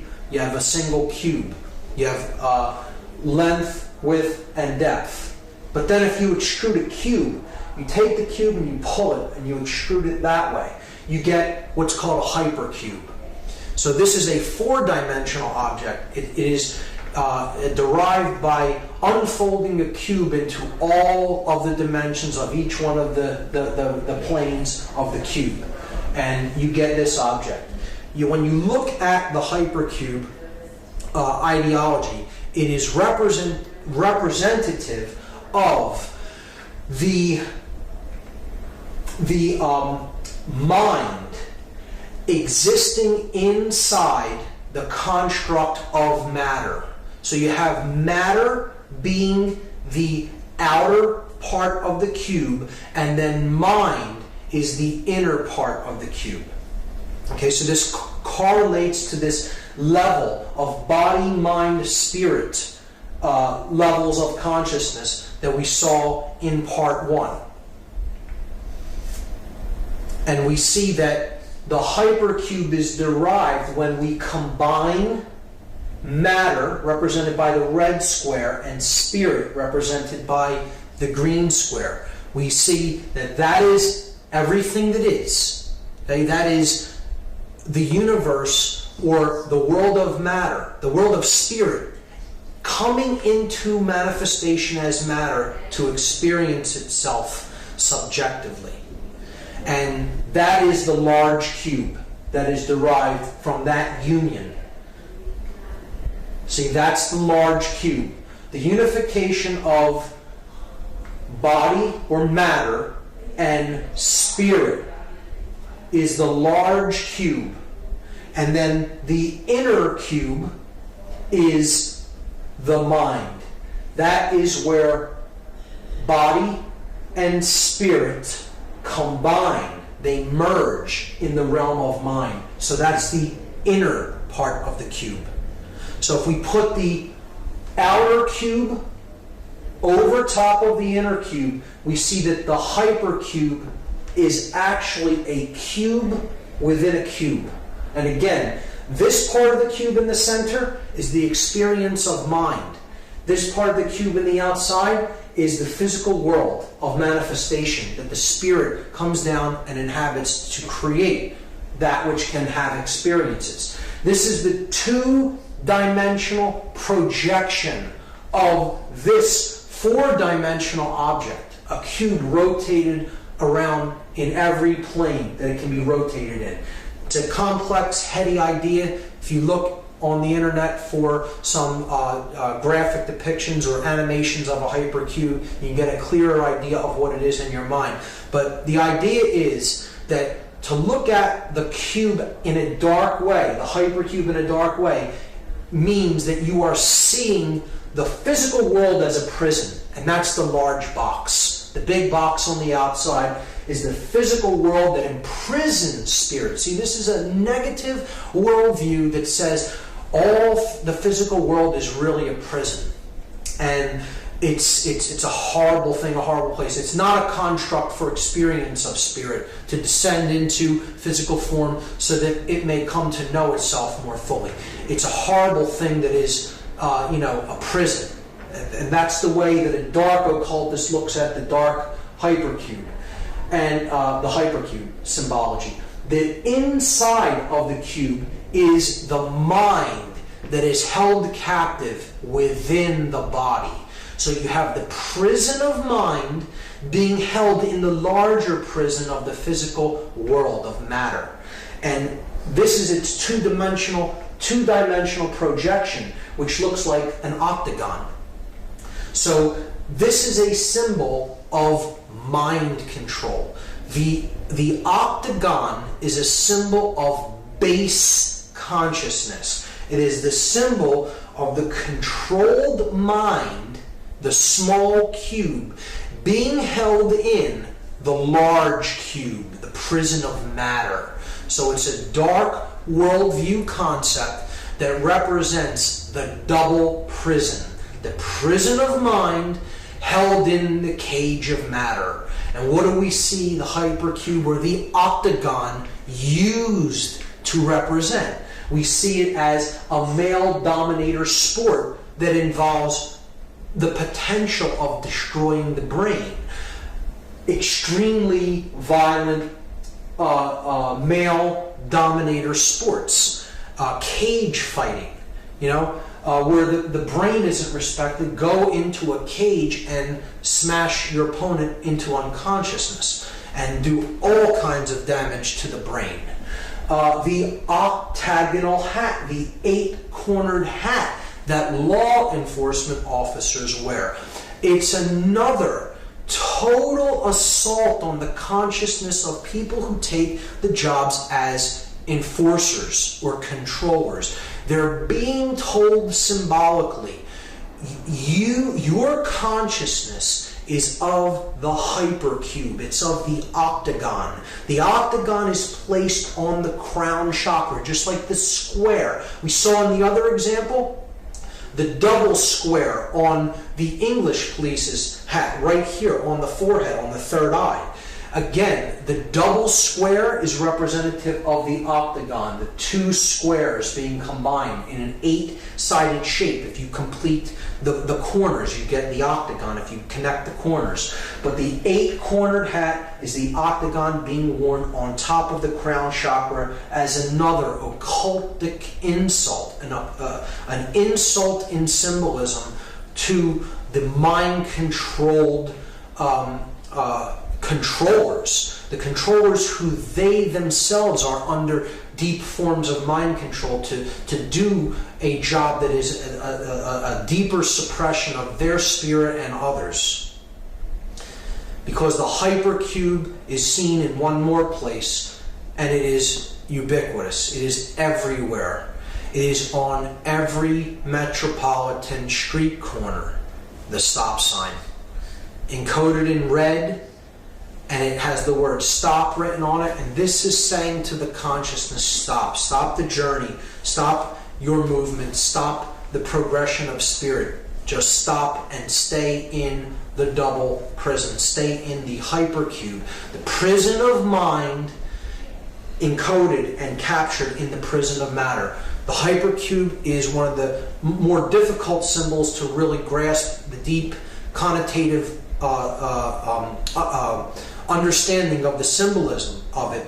But once you understand it, you will see it in many places, and it is definitely used as a subversive symbol in most instances, particularly in cage fighting, in the uniform and emblems of controllers, particularly the 8-cornered hat of police, and most ubiquitously in the stop sign that we see all over Western culture. This brings us finally to the last part of the methods of manipulation, and the last one is the biggest of them all, chaos sorcery. What has been known as the Hegelian dialectic, or problem, reaction, solution. And we're going to talk about what the Hegelian dialectic is, and we're going to see an example of how this is put into action when we analyze the 9/11 occult ritual. The Hegelian dialectic is what chaos sorcery really is, and this is an ideology that was formulated by George Hegel, a German philosopher. The Hegelian dialectic is a framework for guiding our thoughts and actions into conflicts that lead to a predetermined solution. So the solution is already predetermined before anything happens. The people who are putting this into effect want a certain outcome. This is outcome-based framework, an outcome-based framework. It's saying this must occur. This is the end result that we want, and anything else is undesirable and we will not settle for. It's going to happen this way. We just have to convince people that it has to end up happening this way. So what you do is you guide thought and action into decision making that ends up how you wanted it to begin with. This is accomplished by manipulating consciousness into a circular pattern of thought and action. So again, it's a manipulation of consciousness. It's ultimately about mind control. The synthetic solution to these conflicts cannot be introduced unless those being manipulated take a side that will advance the predetermined agenda. The agenda is already predetermined. We just need to create a synthetic conflict to make this come into manifestation the way we have it originally planned and designed. So, this is Hegel's dialectic, and it is not so much that Hegel is an evil person in his own right. This is another perversion. How chaos sorcery is used as an example of the Hegelian dialectic is it's a modified version of this dialectic for a dark purpose, for manipulation. The researcher David Icke has called this problem, reaction, solution. And it's a great term for it because it describes it perfectly. You create the problem to get a reaction, and then you offer the solution. The solution was already predetermined. But I like to call it chaos, confusion, opportunity, because I think it more accurately describes what the process that's taking place is really about. You want to create chaos. You need a chaotic situation created, because the reaction that you're looking for is confusion, not knowing what to do or how to act appropriately to the situation. Once confusion enters the mix, you have fear-based consciousness. So the person is willing to accept all kinds of limitations and control to go back to order. And therefore, that's your opportunity to bring in your predetermined solution and get them to go along with what you originally wanted.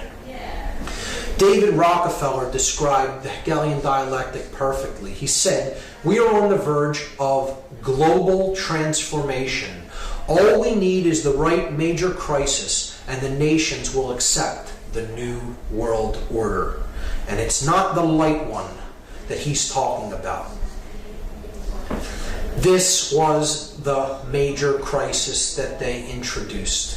The events of 9/11, 2001 was an example of the modified Hegelian dialectic. It was an example of chaos sorcery.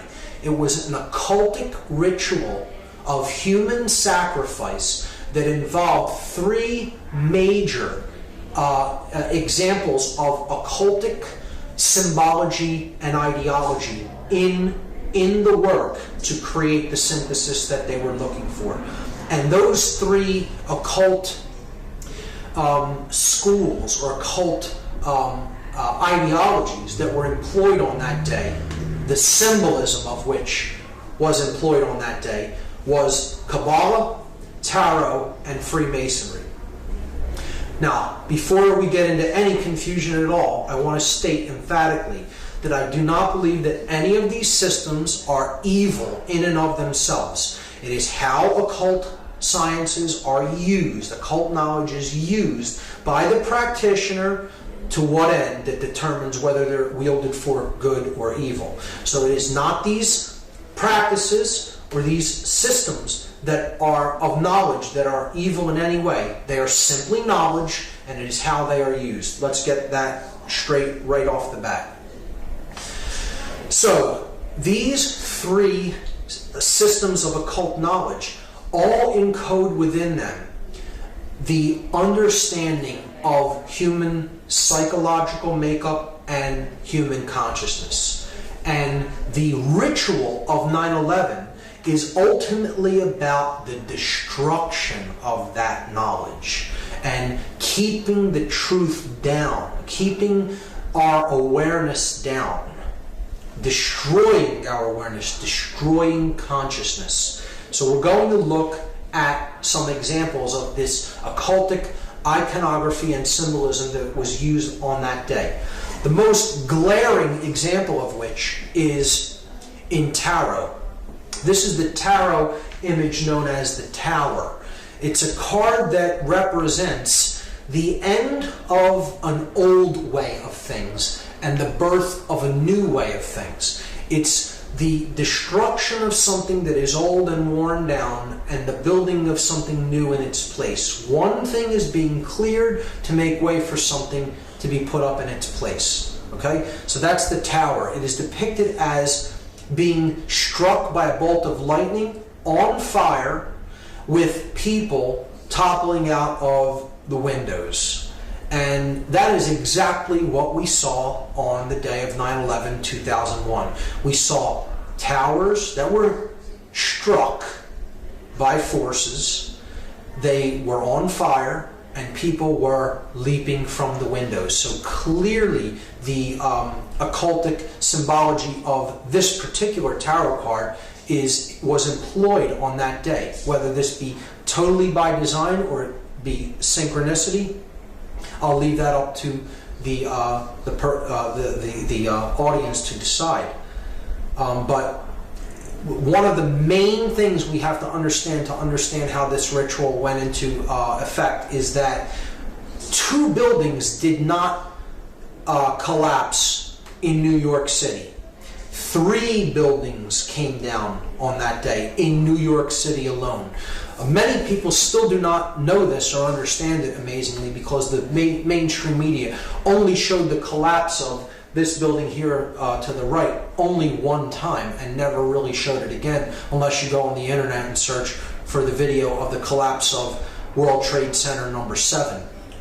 Some people are still unaware that a 3rd building came down at 5:20 p.m. on that day. So we have to understand first that not only the Twin Towers collapsed into their own footprint, but so did Building 7, a 47-story steel, concrete and steel reinforced building, collapsed into its own footprint in approximately 6.5 seconds at 5:20 p.m. on 9/11/2001, when no plane had struck it. So I'm not here to argue the physics of 9/11. I'm not here to even talk about any of the aspects of the how part of 9/11, the physics or the how it happened. I'm much more interested in using my time to discuss the why and the implications of the occultic symbology employed in what I consider a dark occult ritual, a ritual that embodied the modified Hegelian dialectic.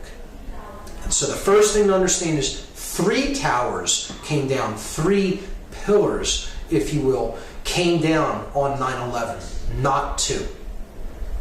The first occult system that I'm going to look at in relation to 9/11 is Kabbalah. Kabbalah is an ancient Semitic form of occultism. Judaism takes some of its roots from Kabbalah, and this is the main symbolic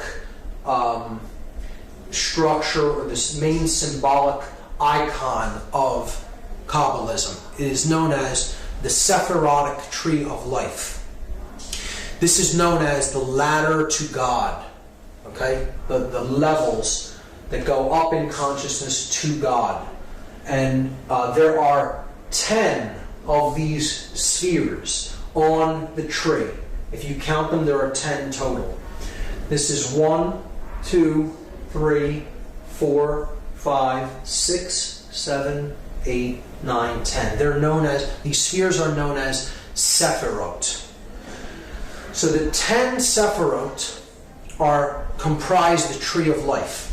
Now, in the books that describe this symbol, the Sephirotic tree, they're the Zohar and the Sefer Yetzirah. They look at it as that there are only 10 Sephirot.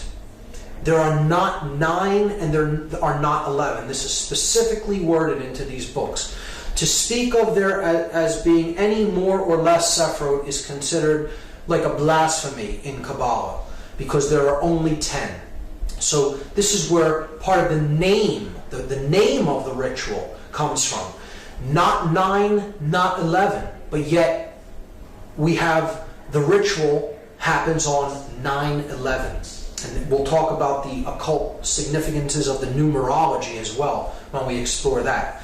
But in Kabbalah, 9 and 11 are considered blasphemies against the 10 Sephirot, if you speak of there as being any less than 10 or any more than 10.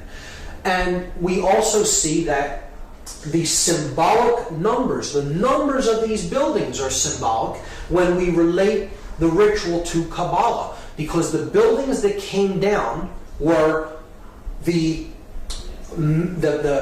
Tower 1, which is the male tower. Okay? It has a phallic symbol on top. This is Tower 1 in the numbering system of the World Trade Center. The feminine tower is tower number 2. And then this building is World Trade Center 7. So if we add them together, we get 1 plus 2 plus 7, and that equals 10. So we see there are 10 Sephirot. The building numbers total 10.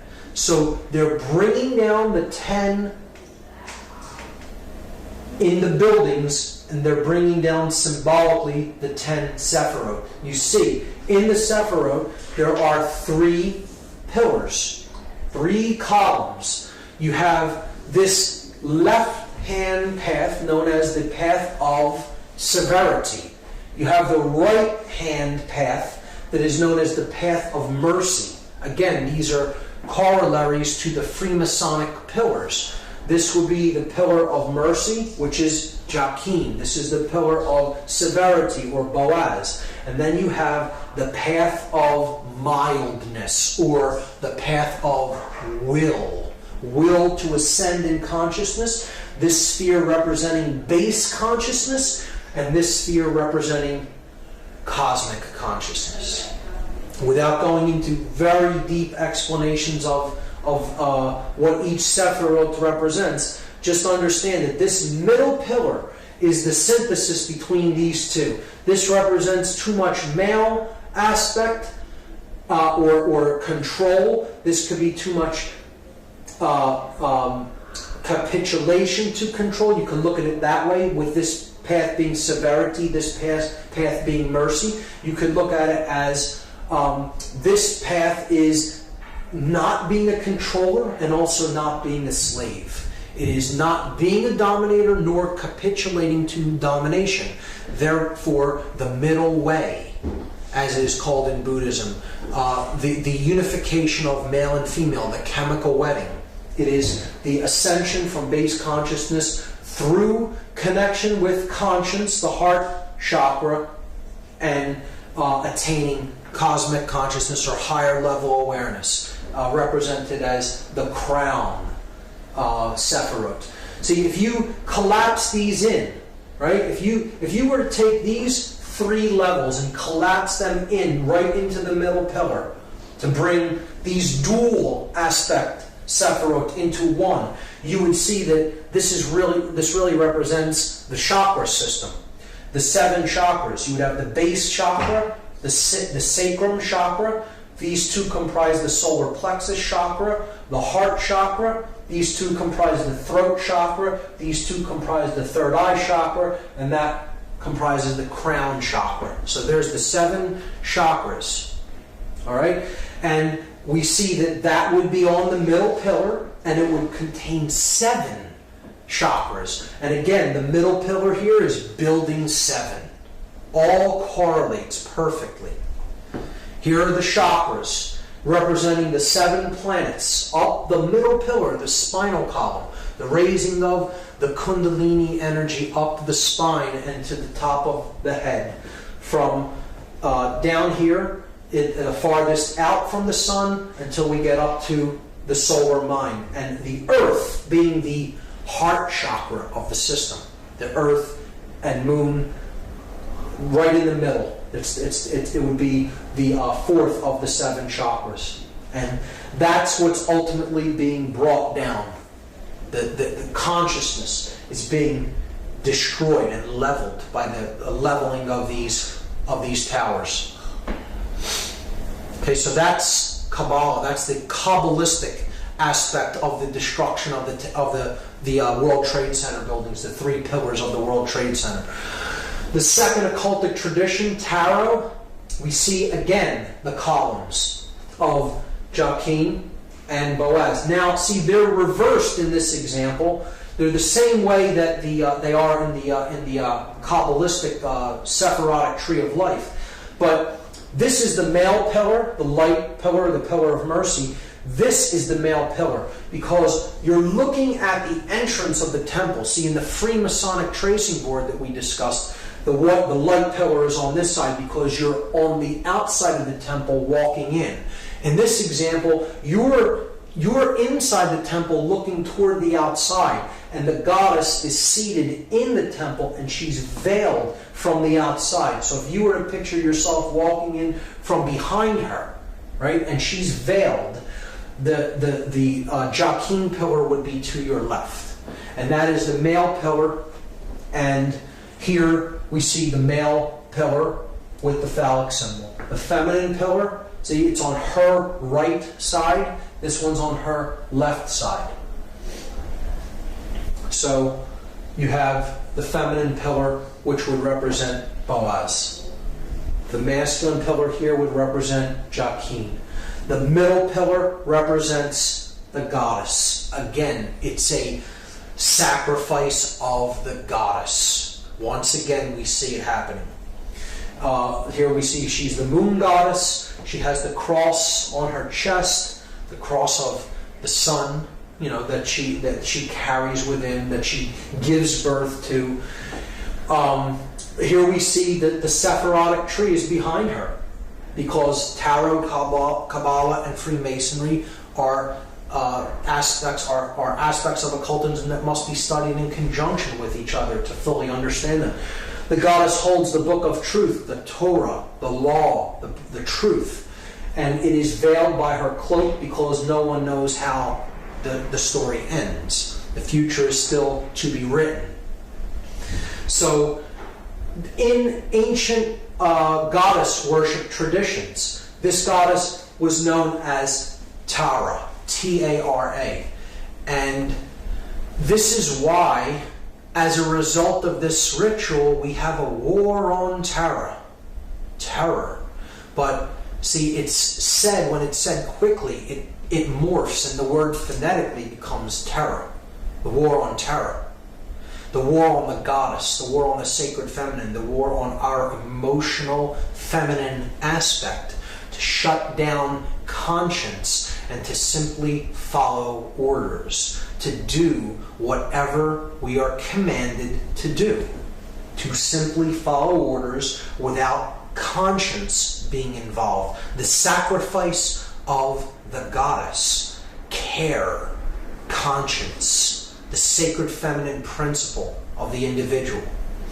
So, again, this middle pillar is the most important. It is the synthesis between the masculine and feminine energies, the other two pillars. So, the third pillar is the principle of truth, because another name for this goddess in Egyptian tradition was Ta'urt. And Ta'urt's name kind of phonetically morphed until it became Taruth. And this is where we get the word truth out of. Phonetically, the word truth comes from a derivation of this goddess's name. So she is the goddess of truth. Now this is why there is a 9/11 truth movement, because they took too big of a chance in completing the ritual when no plane had hit it. See, a plane was more likely than not scheduled to hit that building, or something was scheduled to hit that building, whether you believe it's planes or whatever you believe actually struck, or the force that was used to bring down those buildings, to me is irrelevant. The buildings did disintegrate. They were brought down, okay? And whether you believe it's controlled demolition or even a more exotic technology is irrelevant as far as I'm concerned. The buildings were brought down, and that's the main thing. And the middle pillar, which represents the goddess, it represents truth, it represents the path to higher consciousness, the unification of the masculine and feminine principles of consciousness within the individual, are being destroyed. ritualistically, symbolically. We're destroying the sacred feminine. We're destroying care. We're destroying conscience. We're destroying consciousness. We're destroying truth. Okay, that's what the ritual is about. And that is why Building 7 had to be brought down. Something went awry in the plan. Whatever was supposed to happen physically to that building didn't happen when it was really scheduled to happen, because clearly these buildings were wired with explosives well in advance of the actual ritual taking place, because that, explosions did happen from within the building and no one could have wired them on that day. So something happened and they could not take it down as they wanted to, but they would not leave the pillar up. Because if they left it there, it would symbolically represent that the will still stands. The will to ascend in consciousness. It would symbolically represent that the truth still stands. That the goddess still stands. And they could not do that. They had to complete the symbolic interpretation of this mass ritual by bringing the middle pillar down, even if nothing had appeared to strike it, and that's why they brought it down at the end of the day. So that is the tarot aspect of it, and how the goddess ties into it. It is a symbolic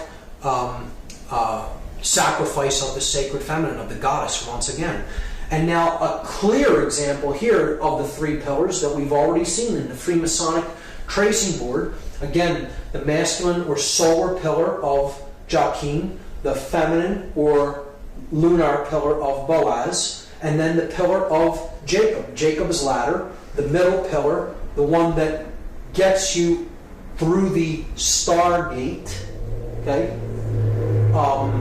it gets you to the all-seeing eye, right? The all-seeing eye, directing the entire operation, right? Takes you past that, through the Stargate, to the realm where the true light is at, the intelligent principle of the universe. And this middle pillar is the synthesis between these two. So this is thesis, this is antithesis, antithesis, antithesis, and this is synthesis. That's the Hegelian dialectic. You are combining thesis with its antithesis to create the synthesis that you are looking for. And that is the ladder to higher consciousness, to higher ground, so to speak, from which you can see the entire game board. You can see the whole floor of the house, as they call it in Freemasonry. You're seeing it from a higher level perspective, and from that, a controller can play two sides off against each other. See, the one who achieves this level, the highest ground, the third pillar, the middle pillar, really sees things that one in base consciousness from the lower perspective, the dual perspective, cannot see things from. So they can be easily played off like a puppet master playing off two puppets on strings against each other. So that's how the Hegelian dialectic works, and that's exactly how they used this event. They're playing off two sides against each other, the Christian nations against the Muslim nations, when in fact, those who want the synthesis created the whole thing. They orchestrated the entire thing. And they got their synthesis, rushing off into wars with countries that really did not have anything to do with the events of that day, because it was a highly orchestrated occultic event controlled by the hidden sorcerers from behind the scenes, and this entire operation was directed from that all-seeing eye, the Pentagon.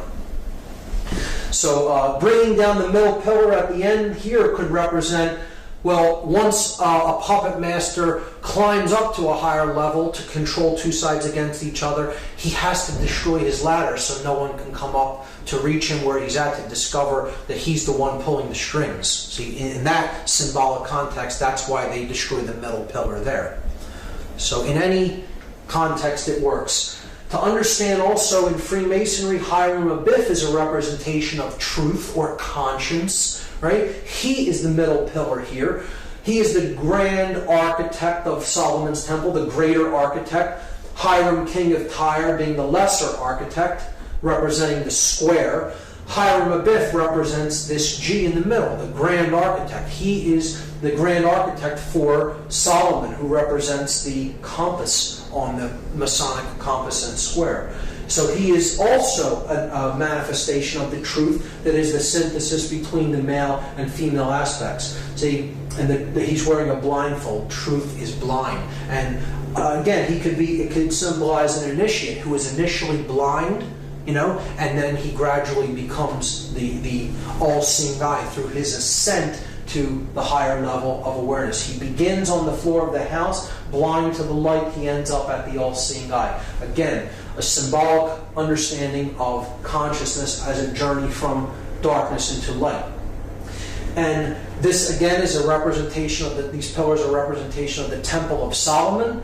And the original Temple of Solomon is the Giza complex. These pyramids are the mystery tradition's embodiment of the temple in man. That's what they were representing then. And the buildings in New York City are a rebuilding of this symbolic temple in New York City. Just like they were built in Giza, like the Temple of Solomon was built in Jerusalem, and then it was razed to the ground, and another version was built.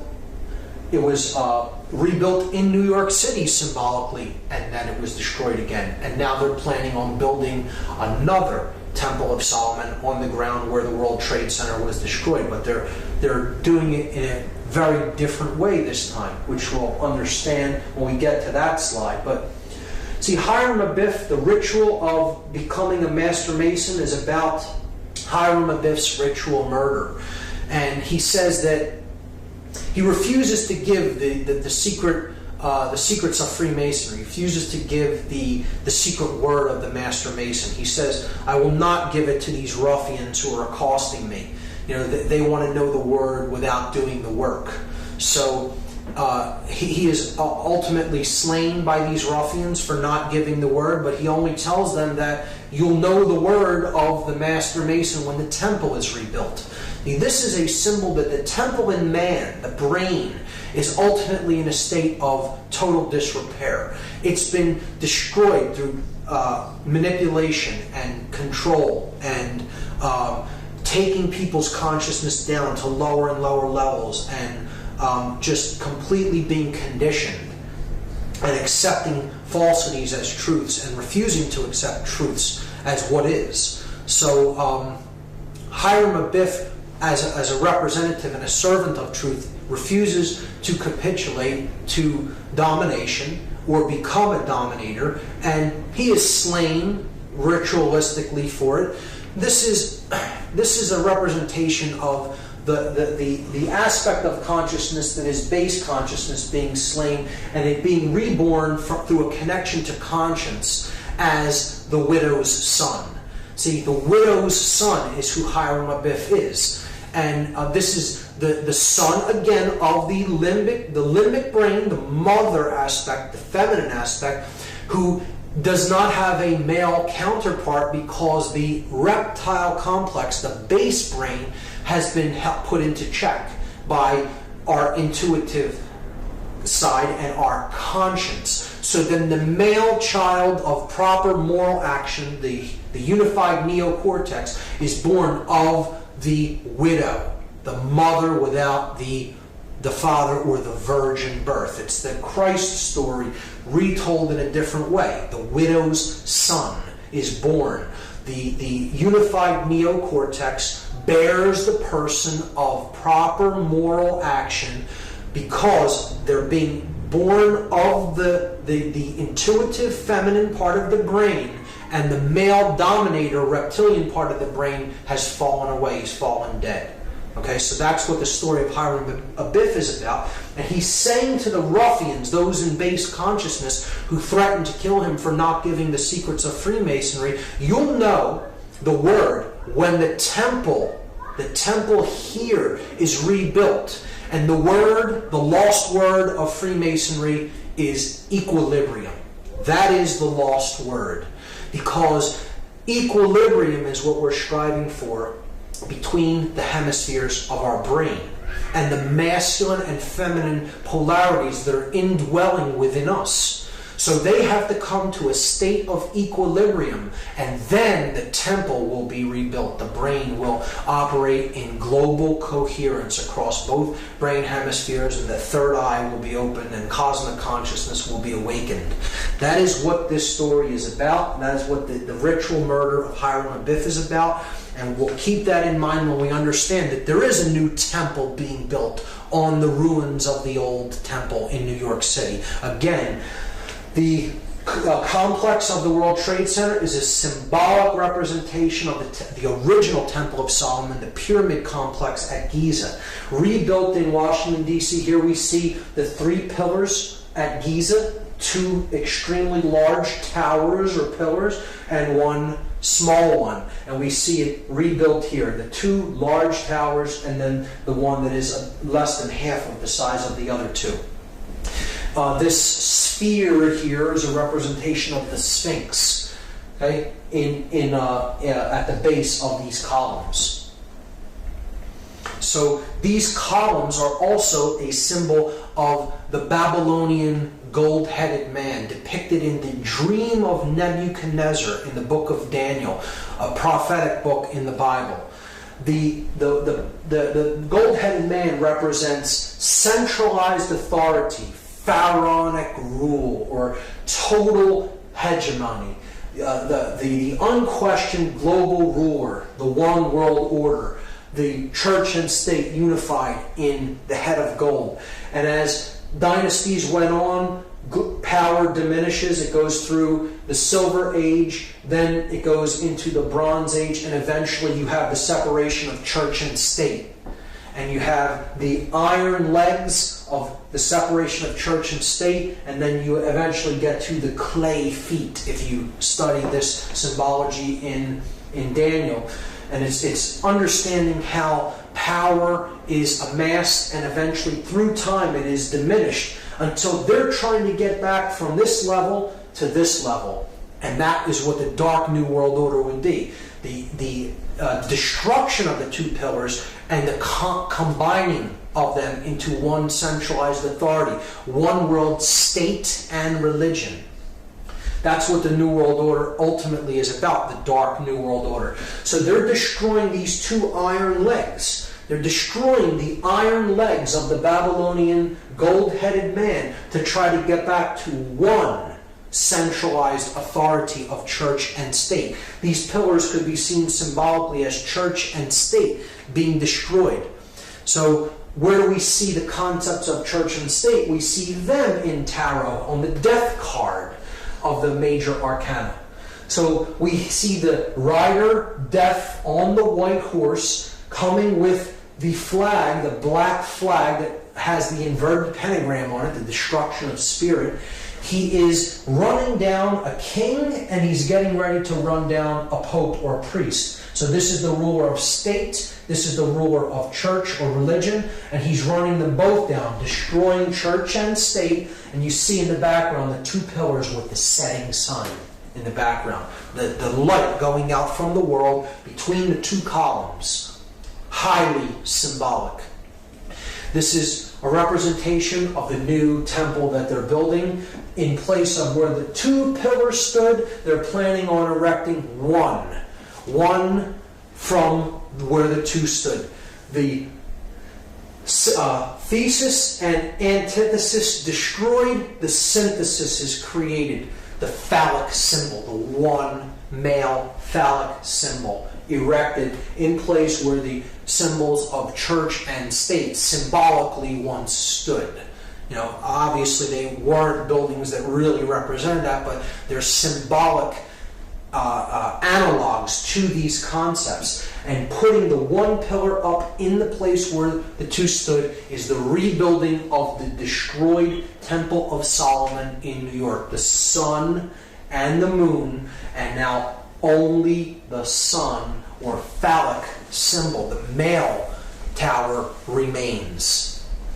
That is what 9/11 was about. 9/11, incidentally, the Freedom Tower is what that building is going to be called, and it's scheduled for completion in the year 2012. I'm sure to correlate with other dark prophecies of apocalypse or Armageddon, and which isn't what I see 2012 as being at all. I see it really being the birth of consciousness, because they're not able to put consciousness down. Their ritual failed. There is hope in the fact that the Building 7 stood, and they had to bring it down and essentially screwed up the entire thing by really making people come online and understand that this was an inside job and this was an occult ritual, by bringing down that middle pillar when nothing had hit it. So that was the ultimate mistake in this whole ritual enactment, and as far as I'm concerned, they did not fulfill the agenda that they were trying to fulfill by this ritual being enacted. Instead, they initiated a great awakening within the human population. As the researcher Michael Tessarian is fond of saying, did 9/11 shake us up, or did it?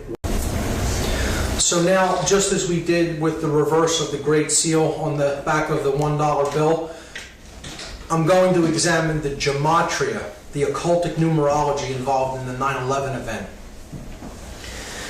These are the numbers of the 3 flights that struck these 3 buildings. The North Tower was struck by Flight 11, the South Tower was struck by Flight 175, and the Pentagon was allegedly struck by Flight 77. Now, there is another flight that was involved on that day that crashed in Shanksville, Pennsylvania by an unknown act of will, shall we say. And this was Flight 93, and it is my contention that Flight 93 was indeed headed for World Trade Center number 7, Building 7 of the Trade Center, not to Washington, D.C., as is claimed. And this, to me, makes much more sense than it heading toward Washington, D.C., because I believe it was there to strike a building that had already been wired to allegedly collapse, as the 2 twin towers were, and that was Building 7. And the flight not making it to that building meant that they had to make a decision about whether to pull that building or to allow it to stand, and we know what they chose. So I'm going to place 93 over Building 7, and at first this would seem like a very arbitrary arrangement of numbers, and that these numbers don't have any commonalities to them, until we begin to perform gematria upon them. And then we see a very clear pattern emerge. So I'm going to leave 11 as is for now, and I'm going to reduce or add these 2 numbers together and get a total. So 9 plus 3 is 12. 1 plus 7 plus 5 is 13, and 7 plus 7 is 14. So now, the 4 of the floor planes, we have a clear pattern. We have the pattern 11, 12, 13, and 14. And we can further reduce those down to 1 digit. We add 1 plus 1 and we get 2. 1 plus 2 is 3. 1 plus 3 is 4. 1 plus 4 is 5. So we have the pattern 2, 3, 4, 5. When we add those together, 2 plus 3 plus 4 plus 5, we get the total 14. And again, there's that symbolic number again that totals 5, that is about the 5 elements: earth, air, water, fire, and spirit. But it is the separation of them, the 1 and the 4, the spirit and then the 4 elements. This is the 14th level of that pyramid, where the light is at, the 13 levels of stone, and then the light at the top, the 14th level. So look at the 9/11 date, 9/11/2001. You add up all of these numbers, 9 plus 1 plus 1 plus 2 plus 1 in 2001, and you get 14 again. So not only is it the date, it's the powers that did the act. Okay? The 4 planes totaled to 14, their digits all totaled, make 14. So the powers that perform this act are the 14, and this correlates with the 14th level of this pyramid, or the illuminated ones, the sorcerers behind the scenes that are manipulating the events of the world. So we have this arrangement on the building: 77 at the Pentagon, 11 at the North Tower, 175 at the South Tower, 93 at Building 7. If we add the two planes that struck these towers together, we get the number 186. 175 plus 11 is 186. Now, these are the planes that struck the twin towers, the North and South Tower. What if we equally distribute that number between the two buildings by dividing it into two? 186 divided by 2 is 93. So there is 93, 93, 93 on every building, and we've already seen what 93 represents. It represents the will to ascend out of illusion, out of base consciousness, and into cosmic awareness, or higher levels of consciousness. 93 is the number of willpower and of love. It is essentially the same force, the force that expands consciousness, love, or will to ascend, to put what we think and feel into action, to use our willpower. So we are left with only two numbers that symbolically represent the events of this day: 77 and 93. And these are two extremely significant occult numbers in numerology, because they represent two completely different concepts. And we have to look at these two numbers as they relate to a third number, the number 777, which we've already seen is the number of God, or completion, or perfection. We saw that earlier. The 7 chakras, the 7 planets that can be seen with the naked eye, tripled for the 3 aspects of consciousness, unified as one to total 3. Again, it's the number of God, the number of completion, or the number of perfection. 93 in relation to this number 777. Just like 777 totals 21, which totals 3, 93 totals 12, which reduces to 3. So they equal the same thing, which means they equal the same. They mean the same thing. So love is 93. Will is the concept of 93. It is the number of ascension. So all of these ideas are the same. They mean the same thing. In gematria, when numerological additions total the same value, the words that they represent really mean the same thing. So 93 is 777, is love, is will, is ascension, is God, is completion, is perfection. These are all the same concept.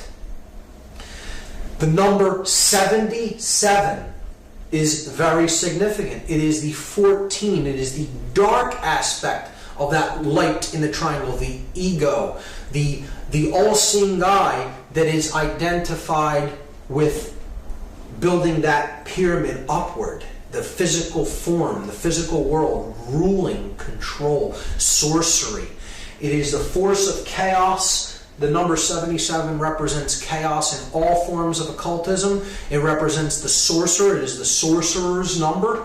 And it is the number of the beast in disguise. Why is that? Because if you fail, even if you succeed in one of the other two aspects of consciousness, in thought and emotion but not action, or in thought and action but no emotion, in the example of a sorcerer has no emotion, or even in emotion and action but with no thought, that is base consciousness. That is the beast. You have not arrived at the 777. You have only arrived at the 77, which is 2/3 of completion, or it is 14 out of 21, 2/3, right? And this reduces in decimal to 0.666, repeating. So it is the number of the beast in disguise. The sorcerer is the beast. And this is encoded on the 3rd degree tracing board of Freemasonry. Here you see the tools that slayed Hiram Abiff. He is finally struck with the mallet, representing ignorance, the light going out, the third eye being struck, put into the coffin, okay? The coffin is the spirit, where Hiram Abiff, the hey in Hebrew, representing 555, Hiram Abiff's number. He is in his coffin because he is the spirit, he is the truth, he is the light, and he is the skull and bones is placed on top of the coffin, symbolic of the sorcerer. The sorcerer who conquers his spirit, so that the skull, cleverness, thought and cleverness, left brain cleverness, plus the will to act, reigns over the spirit. The sorcerer has cleverness, he has the will to put his cleverness into action, but he has no conscience. The conscience is entombed in that coffin. And an individual such as this is headed west. They are headed toward the realm of darkness and death, to the west, not toward the realm of light, to the east. And here symbolically is the sprig of acacia, and that represents the hope of resurrection in Freemasonry. So this is the hope that one who has destroyed their own spirit through their usage of their intellect and their will to act in an egoic fashion may indeed still be able to resurrect the spirit and come to a place of moral uprightness and conscience. So that is what this tracing board represents, and it is the 3rd degree tracing board. It is saying you may now be initiated into some of the mystery, into some of the knowledge, but you must use that with spirit intact and not use it as a sorcerer. Otherwise you are headed west and you are not headed toward the true realm of light, which lies to the east. And I think that's a great allegorical explanation for morality. And we see, therefore, that the two numbers that this ritual reduces down to is 77 and 93, and the positions that they are in is all telling. The purpose of the ritual is so that the sorcerers that are consider themselves the all-seeing eye of consciousness, okay, are destroying others' ability to find truth, to give birth to conscience, and to rise in consciousness. And they're destroying that ladder to the higher realms of consciousness. Or if we replace 77 and 93 with their symbolic analog, 77 the number of the beast in disguise, 93 another variant for 777 the number of God. Look at what this ritual is really about symbolically. It is about the beast reigning above God, the beast becoming God and destroying God. That's what it's ultimately about. That's how dark this ritual really is. It is about the ego and illusion conquering the spirit and conquering higher consciousness. We can see that it is encoded in the date itself. 9/11 reduces to 9/2. We're just adding the two ones together. And there we have symbolically the entire ritual encapsulated in the name. 9/11 is 92. See, it is not 93. It's one short of love, of ascension, of will, of God. It is falling short of the divine. That's what this whole event was about. That the idea that human will is falling short, and now the time of the beast is upon us. See, 92 out of 93, falling short of love, will, ascension, God, is reduces to 11 out of 12, which reduces to 2 out of 3, which again is the number of base consciousness. It is the number of the beast when it is reduced to its decimal format. And that's what the whole ritual of 9/11 was ultimately all about. It is about the destruction of the ladder to God, bringing down the Kabbalistic tree of life, the 10 Sephirot, 1, 2, and 7, bringing them down to destroy the ladder with which we can use to ascend in consciousness. It is about the destruction of the truth and the goddess, a human sacrifice ritual. Those people were ritualistically sacrificed in this evil doing. And it is about the destruction of the sacred feminine, of care, of truth. Another ritual to immolate the goddess of care. The goddess that represents the earth, Terra. Again, you hear politicians say, if you are not with us, you are with the terrorists. Tara, the goddess, the Mother Earth. Terra is the name for earth. If you're not with us, you're with those who side with the earth and the Mother Goddess, right? And it was also used to create the Hegelian dialectic, the bringing down of thesis and antithesis to create synthesis, the sorcerer's middle pillar. That's what the event of 9/11/2001 was all about. An occult ritual to bring about the dark, modified version of the Hegelian dialectic. Chaos, confusion, opportunity. General Douglas MacArthur talked about the Hegelian dialectic. He said, our government has kept us in a perpetual state of fear, kept us in a continuous stampede of patriotic fervor with a cry of grave national emergency. Always there has been some terrible evil at home or some monstrous foreign power that was going to gobble us up if we did not blindly rally behind it. Create the chaos. Get the confused, fearful reaction, and then that's your opportunity to offer the solution that you had in waiting. Hermann Goering perfectly understood this, one of the highest ranking officials of the Third Reich, the Nazi regime. He said, naturally the common people don't want war. Neither in Russia, nor in England, nor for that matter in Germany. That is understood. But after all, it is the leaders of the country who determine the policy. And it is always a simple matter to drag the people along, whether it is a democracy, a fascist dictatorship, a parliament, or a communist dictatorship. Voice or no voice, the people can always be brought to the bidding of the leaders. That is easy. All you have to do is tell them they are being attacked and denounce the peacemakers for lack of patriotism and exposing the country to danger. It works the same in any country. And that is what we saw on 9/11. Except it wasn't just telling the people that they were attacked. This is what Hitler did. Hitler burned his own Reichstag building, the German parliamentary building in Germany. And he blamed it on the communists, even though his Gestapo really did the fire. They lit the fires at the Reichstag, and he blamed it on the communists as an act to usurp more political power and be appointed as Supreme Chancellor. Goering was describing the Hegelian dialectic exactly.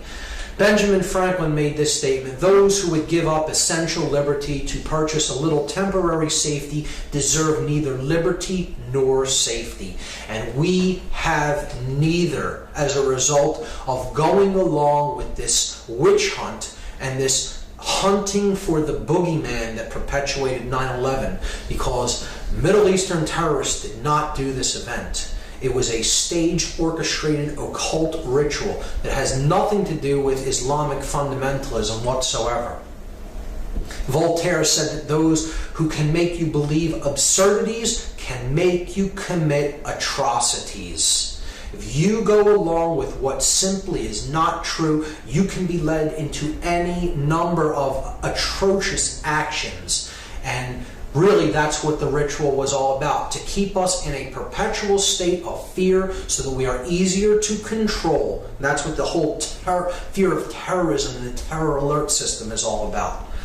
See, just like Hitler burned his parliamentary building, we had our Reichstag fire called the 9/11 event, and it's just about an attack on civil liberties and our rights and our right for freedom of speech, and just to curtail all the God-given rights that we already possess as an attack on our personal sovereignty. And people will be willing to give up more personal sovereign rights if their consciousness is shut down through fear. They bought into the fear, and now we're going off in other lands that really had nothing to do with this event, and we're waging war and killing millions of innocent people as a result of this total fraudulent staged event. And these are the atrocities that we're committing because we've believed in this absurdity. The murder of children, torture, now seen as acceptable in many circles, absolutely reprehensible actions perpetrated upon people that do not deserve to be treated like animals, which is what they're doing to many of the prisoners that they're holding in oftentimes secret prison camps. And it's just a further perpetuation of suffering and fear into the world that is a self-perpetuating cycle and creates more and more of the same dynamic: fear, disorder, chaos. That's what the whole event was about. Encapsulated in the 33rd degree of the 33rd degree of the Order of Freemasonry is this symbol, the double-headed eagle, which represents he who sees the past and the future, because ultimately the same force is controlling both and directing both. And it's about order out of chaos. Deus meum quae jus is a Latin phrase that means God and my right. God and my right, like the divine right of kings.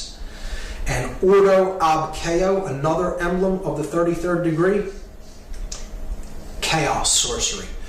Our brand of order out of our brand of chaos. Now there is a positive interpretation of this emblem and of the phrase ordo ab chaos. Order does indeed arise from chaotic situations when you look at putting water into a vessel and taking it from one level up to a higher level. That is the way consciousness ascends. It has to be a chaotic event, but then it comes up to a higher level and then it maintains equilibrium and order again. So that is a way of seeing this principle as in a positive way, but in this event, certainly dark occultists manipulating sorcerers are orchestrating this event as an example of chaos sorcery, chaos magic, to bring about their Hegelian dialectical order out of the chaotic events that they themselves orchestrated. And that is the final method of manipulation. So now, the last thing I'm going to do in part 2 is talk about what is the globalist esoteric agenda. What is the ultimate agenda that the globalists want to see brought about? Why are they doing all of these things? Why all of this manipulation and mind control? What is the end game? What is the end result of what they're trying to accomplish? What is their agenda? And J. Edgar Hoover, former FBI director, made this statement: the individual is handicapped by coming face to face with a conspiracy so monstrous he cannot believe it exists. The American mind simply has not come to a realization of the evil which has been introduced into our midst. It rejects even the assumption that human creatures could espouse a philosophy which must ultimately destroy all that is good and decent. See, this is why we're in such denial, why we're in such cognitive dissonance about all of this. People will say, I don't care if I had absolute definitive proof that this is exactly what happened and how it happened. I won't believe it anyway. I will choose to believe in something that isn't true because my mind can't go there. It's too uncomfortable for me to accept. And this is the condition Hoover, right here, a former FBI director, is describing. He's describing cognitive dissonance, psychological denial that comes from the refusal to accept the fact that things are as bad as they are. David Rockefeller described this New World Order, what they're trying to put into effect. This agenda, he described it. He said, "We are grateful to the Washington Post, the New York Times, Time Magazine, and other great publications whose directors have attended our meetings and respected their promises of discretion for almost 40 years. It would have been impossible for us to develop our plan for the world if we had been subjected to the lights of publicity during those years." He is thanking the media for their silence and complicity in not exposing the agenda of these global manipulators and their plan for the world. He said, "The world is now more sophisticated and prepared to march toward a world government. The supranational sovereignty of an intellectual elite and world bankers is surely preferable to the national autodetermination practiced in past centuries." Imagine the hubris of somebody making this statement practically out in the open, saying that the world surely would be better to be completely governed by international bankers and an intellectual elite rather than national sovereignty and personal sovereignty codified by our documents of higher consciousness, like the Declaration of Independence, that explained what the sovereignty of man is really about and where it comes from. And he's saying out in the open, why have that when you can have rule by international banking dynasties? This is what the agenda is all about. The elite want to get back to the Babylonian gold-headed man. They want to get back to 100% total control of all the resources and all the minds on the planet as God on the earth, the all-seeing eye in human form, that which is omnipresent, omnipotent, and all-powerful. All-powerful, all-knowing, all-seeing, present everywhere. So this is the rulership of church and state in one. Church and state are obliterated and they are replaced by one sovereign, ruling, global elite class that runs the state and the religion, and they're one and the same. Just like Nazi Germany tried to do, but this would be the new version, the Fourth Reich, Nazi Germany on technological steroids, taken to a whole new level by advanced technology. 1984, as written out by George Orwell in his brilliant novel, like the Ingsoc Party. Total 100% control of everything that is true, everything that is believed, everything that is done. They are the arbiters of truth. They're God on earth. That's what they want to accomplish. They're putting this into practice through trying to eliminate national sovereignty through the erasure of borders and to create national superblock states of nations, like they're doing with the European Union and like they want to try to create with the North American Union of Canada, the United States, and Mexico. Their plans for this have been slowed, but I think they're going to use the economic crisis to try to put them into a more forward state of advance. They want a world mercenary army to control the population of any dissenters. They want a world central bank. They want a microchipped population from which resources, food, money can all be controlled by a globally networked computer that they control, so they know where all finance, where all currency is flowing, and can take anybody out of the loop for not going on with their along with their agenda at any given time, and then they would have no ability to take part in any commerce in any way. The mark of the beast, so to speak. A total surveillance grid, a technological surveillance state. Big Brother is watching you, getting us used and acclimatized to always being on camera, always our actions always being watched Further and further centralization of control, and further people policing themselves. That's what they ultimately want.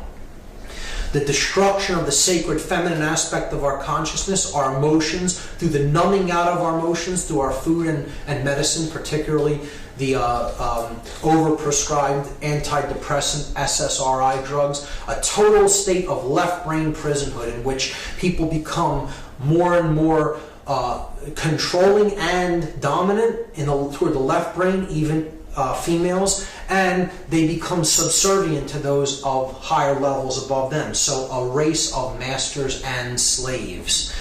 A continuing human sacrifice through endless conflict and war, wherever they choose to do it, to decrease the surplus of anybody's daily produce, and to keep the blood of human sacrifice flowing into the earth. They believe that they have to continuously sacrifice people. This goes back to the ancient rites, where the ancient priest class, this demonic priest class, would actually believe that they had to keep blood flowing in human sacrifice for the sun to make its journey across the sky each day.